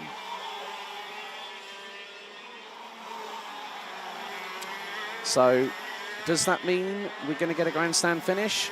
I clearly hope so. We've had some very, very close finishes so far this weekend, and today looks to be no exception whatsoever.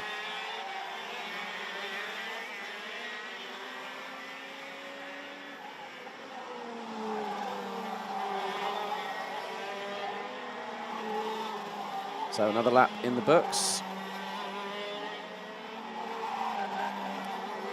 And Jens Steur is getting closed in on by Kevin Stehauer, who again has set a new fastest lap of the race.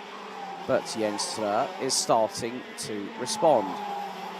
Anders Elkje battling away with Julian Kamen. 4.94 from Denmark versus 4.29 from the Netherlands.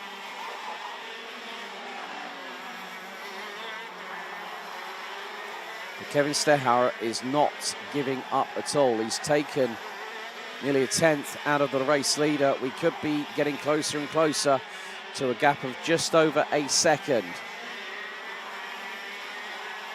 between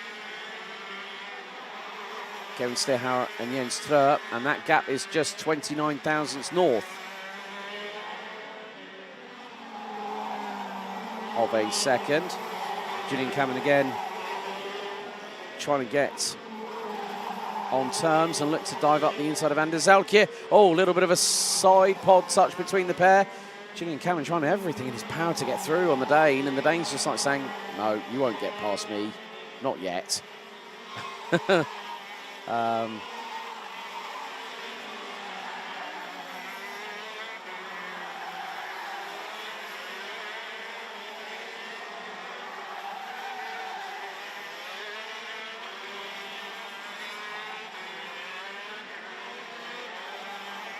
So just over 3 minutes to go.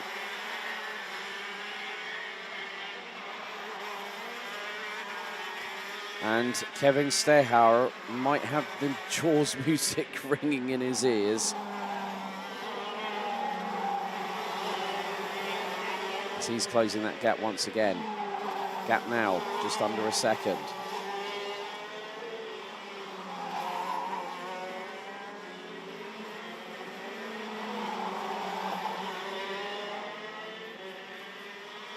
And Stehauer is just trying to do his level best. And goes fractionally quicker than the race leader. It's not by much, but it's about half a tenth.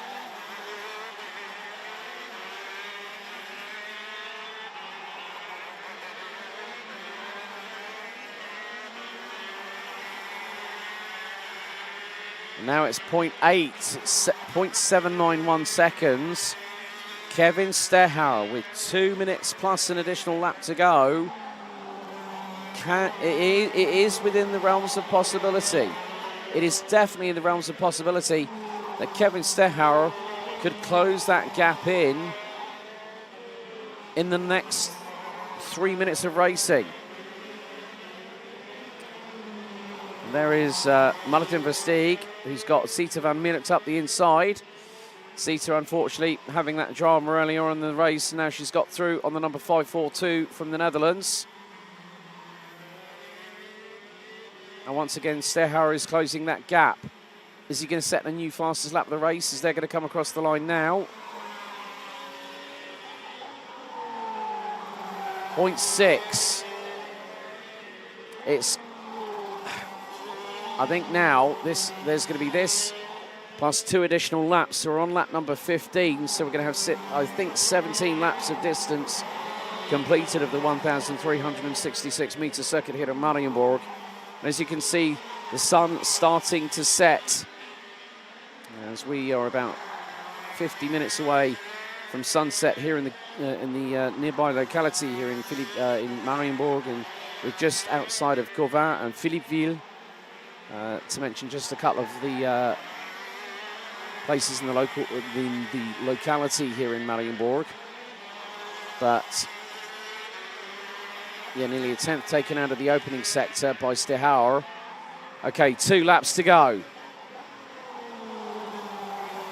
I've really got a feeling here that Stehauer has got that gap down to under 6 tenths, but we are going to find, he might find that it might be a reach too far. He's got to hope for a miracle if there's a mistake.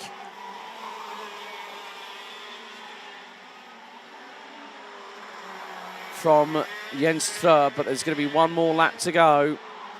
And Jens Stur got to the lead. He's led every single lap so far.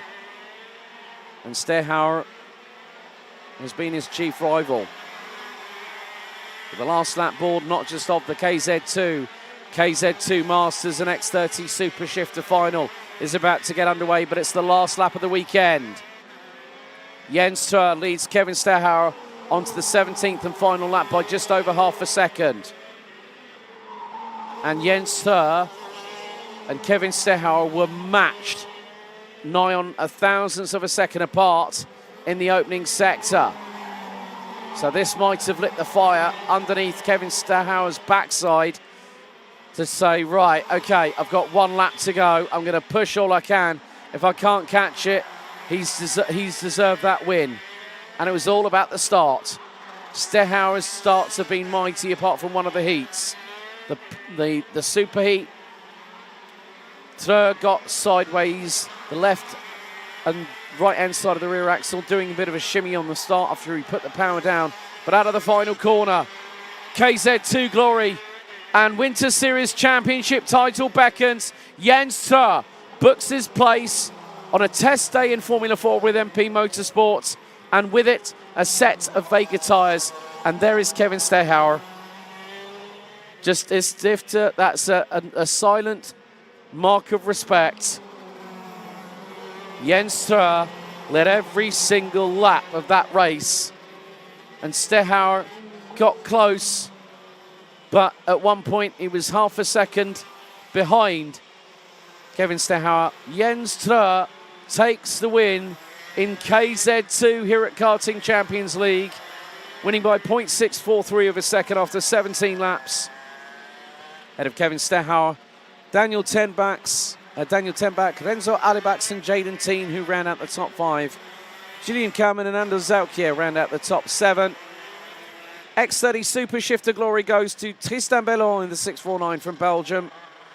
For the Antwerp Karting Racing Team, Rick Hartmann, Milan van Winden, and for KZ2 Masters, the win goes the way of Niels Koster. Milo van Boggenhout, Sita van Meert and Martin Versteeg round out the 14 finishers that all finished the 17 laps of racing, covered by 38.3 seconds.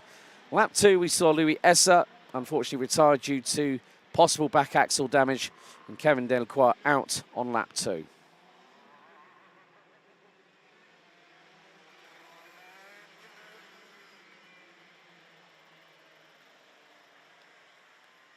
Number 205,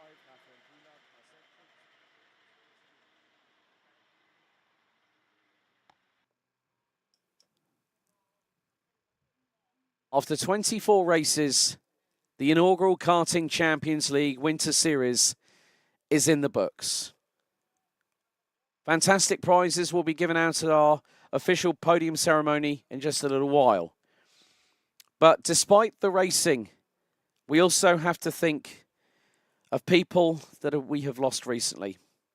And unfortunately, on the way back from Valencia after testing, KZ2 driver Antoine Desmonts, who was on his way back home, would tragically lose his life in a road accident. Started late in karting at 14 years of age and was due to be with CBP Sport amongst the Sodicart family. Antoine, also along with his mechanic, lost their life in a tragic accident. Antoine was an up-and-coming rising star, becoming the vice champion of Normandy in KZ2 and taking second place in the Trophée de Bretagne in 2023. Last year, he finished in the KZ2 French Championship in 12th, but he was also part of Frank Savoy's SF Automatech team and has also been racing quite recently in Lonato in WSK. Of course, the biggest loss is to the Desmond family. His father, Michael, the recent new president for the Normandy Karting League. Our thoughts and prayers go out to Antoine and the family, and also the family of the mechanic who tragically lost their lives in that road accident on the way back home. Despite that somber note, it's been a fantastic weekend. We've had thrills, we've had spills, we've had a roller coaster ride. Stay tuned for further information about upcoming potential developments for Karting Champions League. Maybe it's a winter series, maybe we go a little bit further than that. But you can find us on kartingchampionsleague.com or type in your search engine on Facebook or Instagram at Karting Champions League. We'll see you next time, and a big thank you to all the team behind the scenes. Karting des Fagnes, Karting Club Mariembourg, led by Thierry Lepine.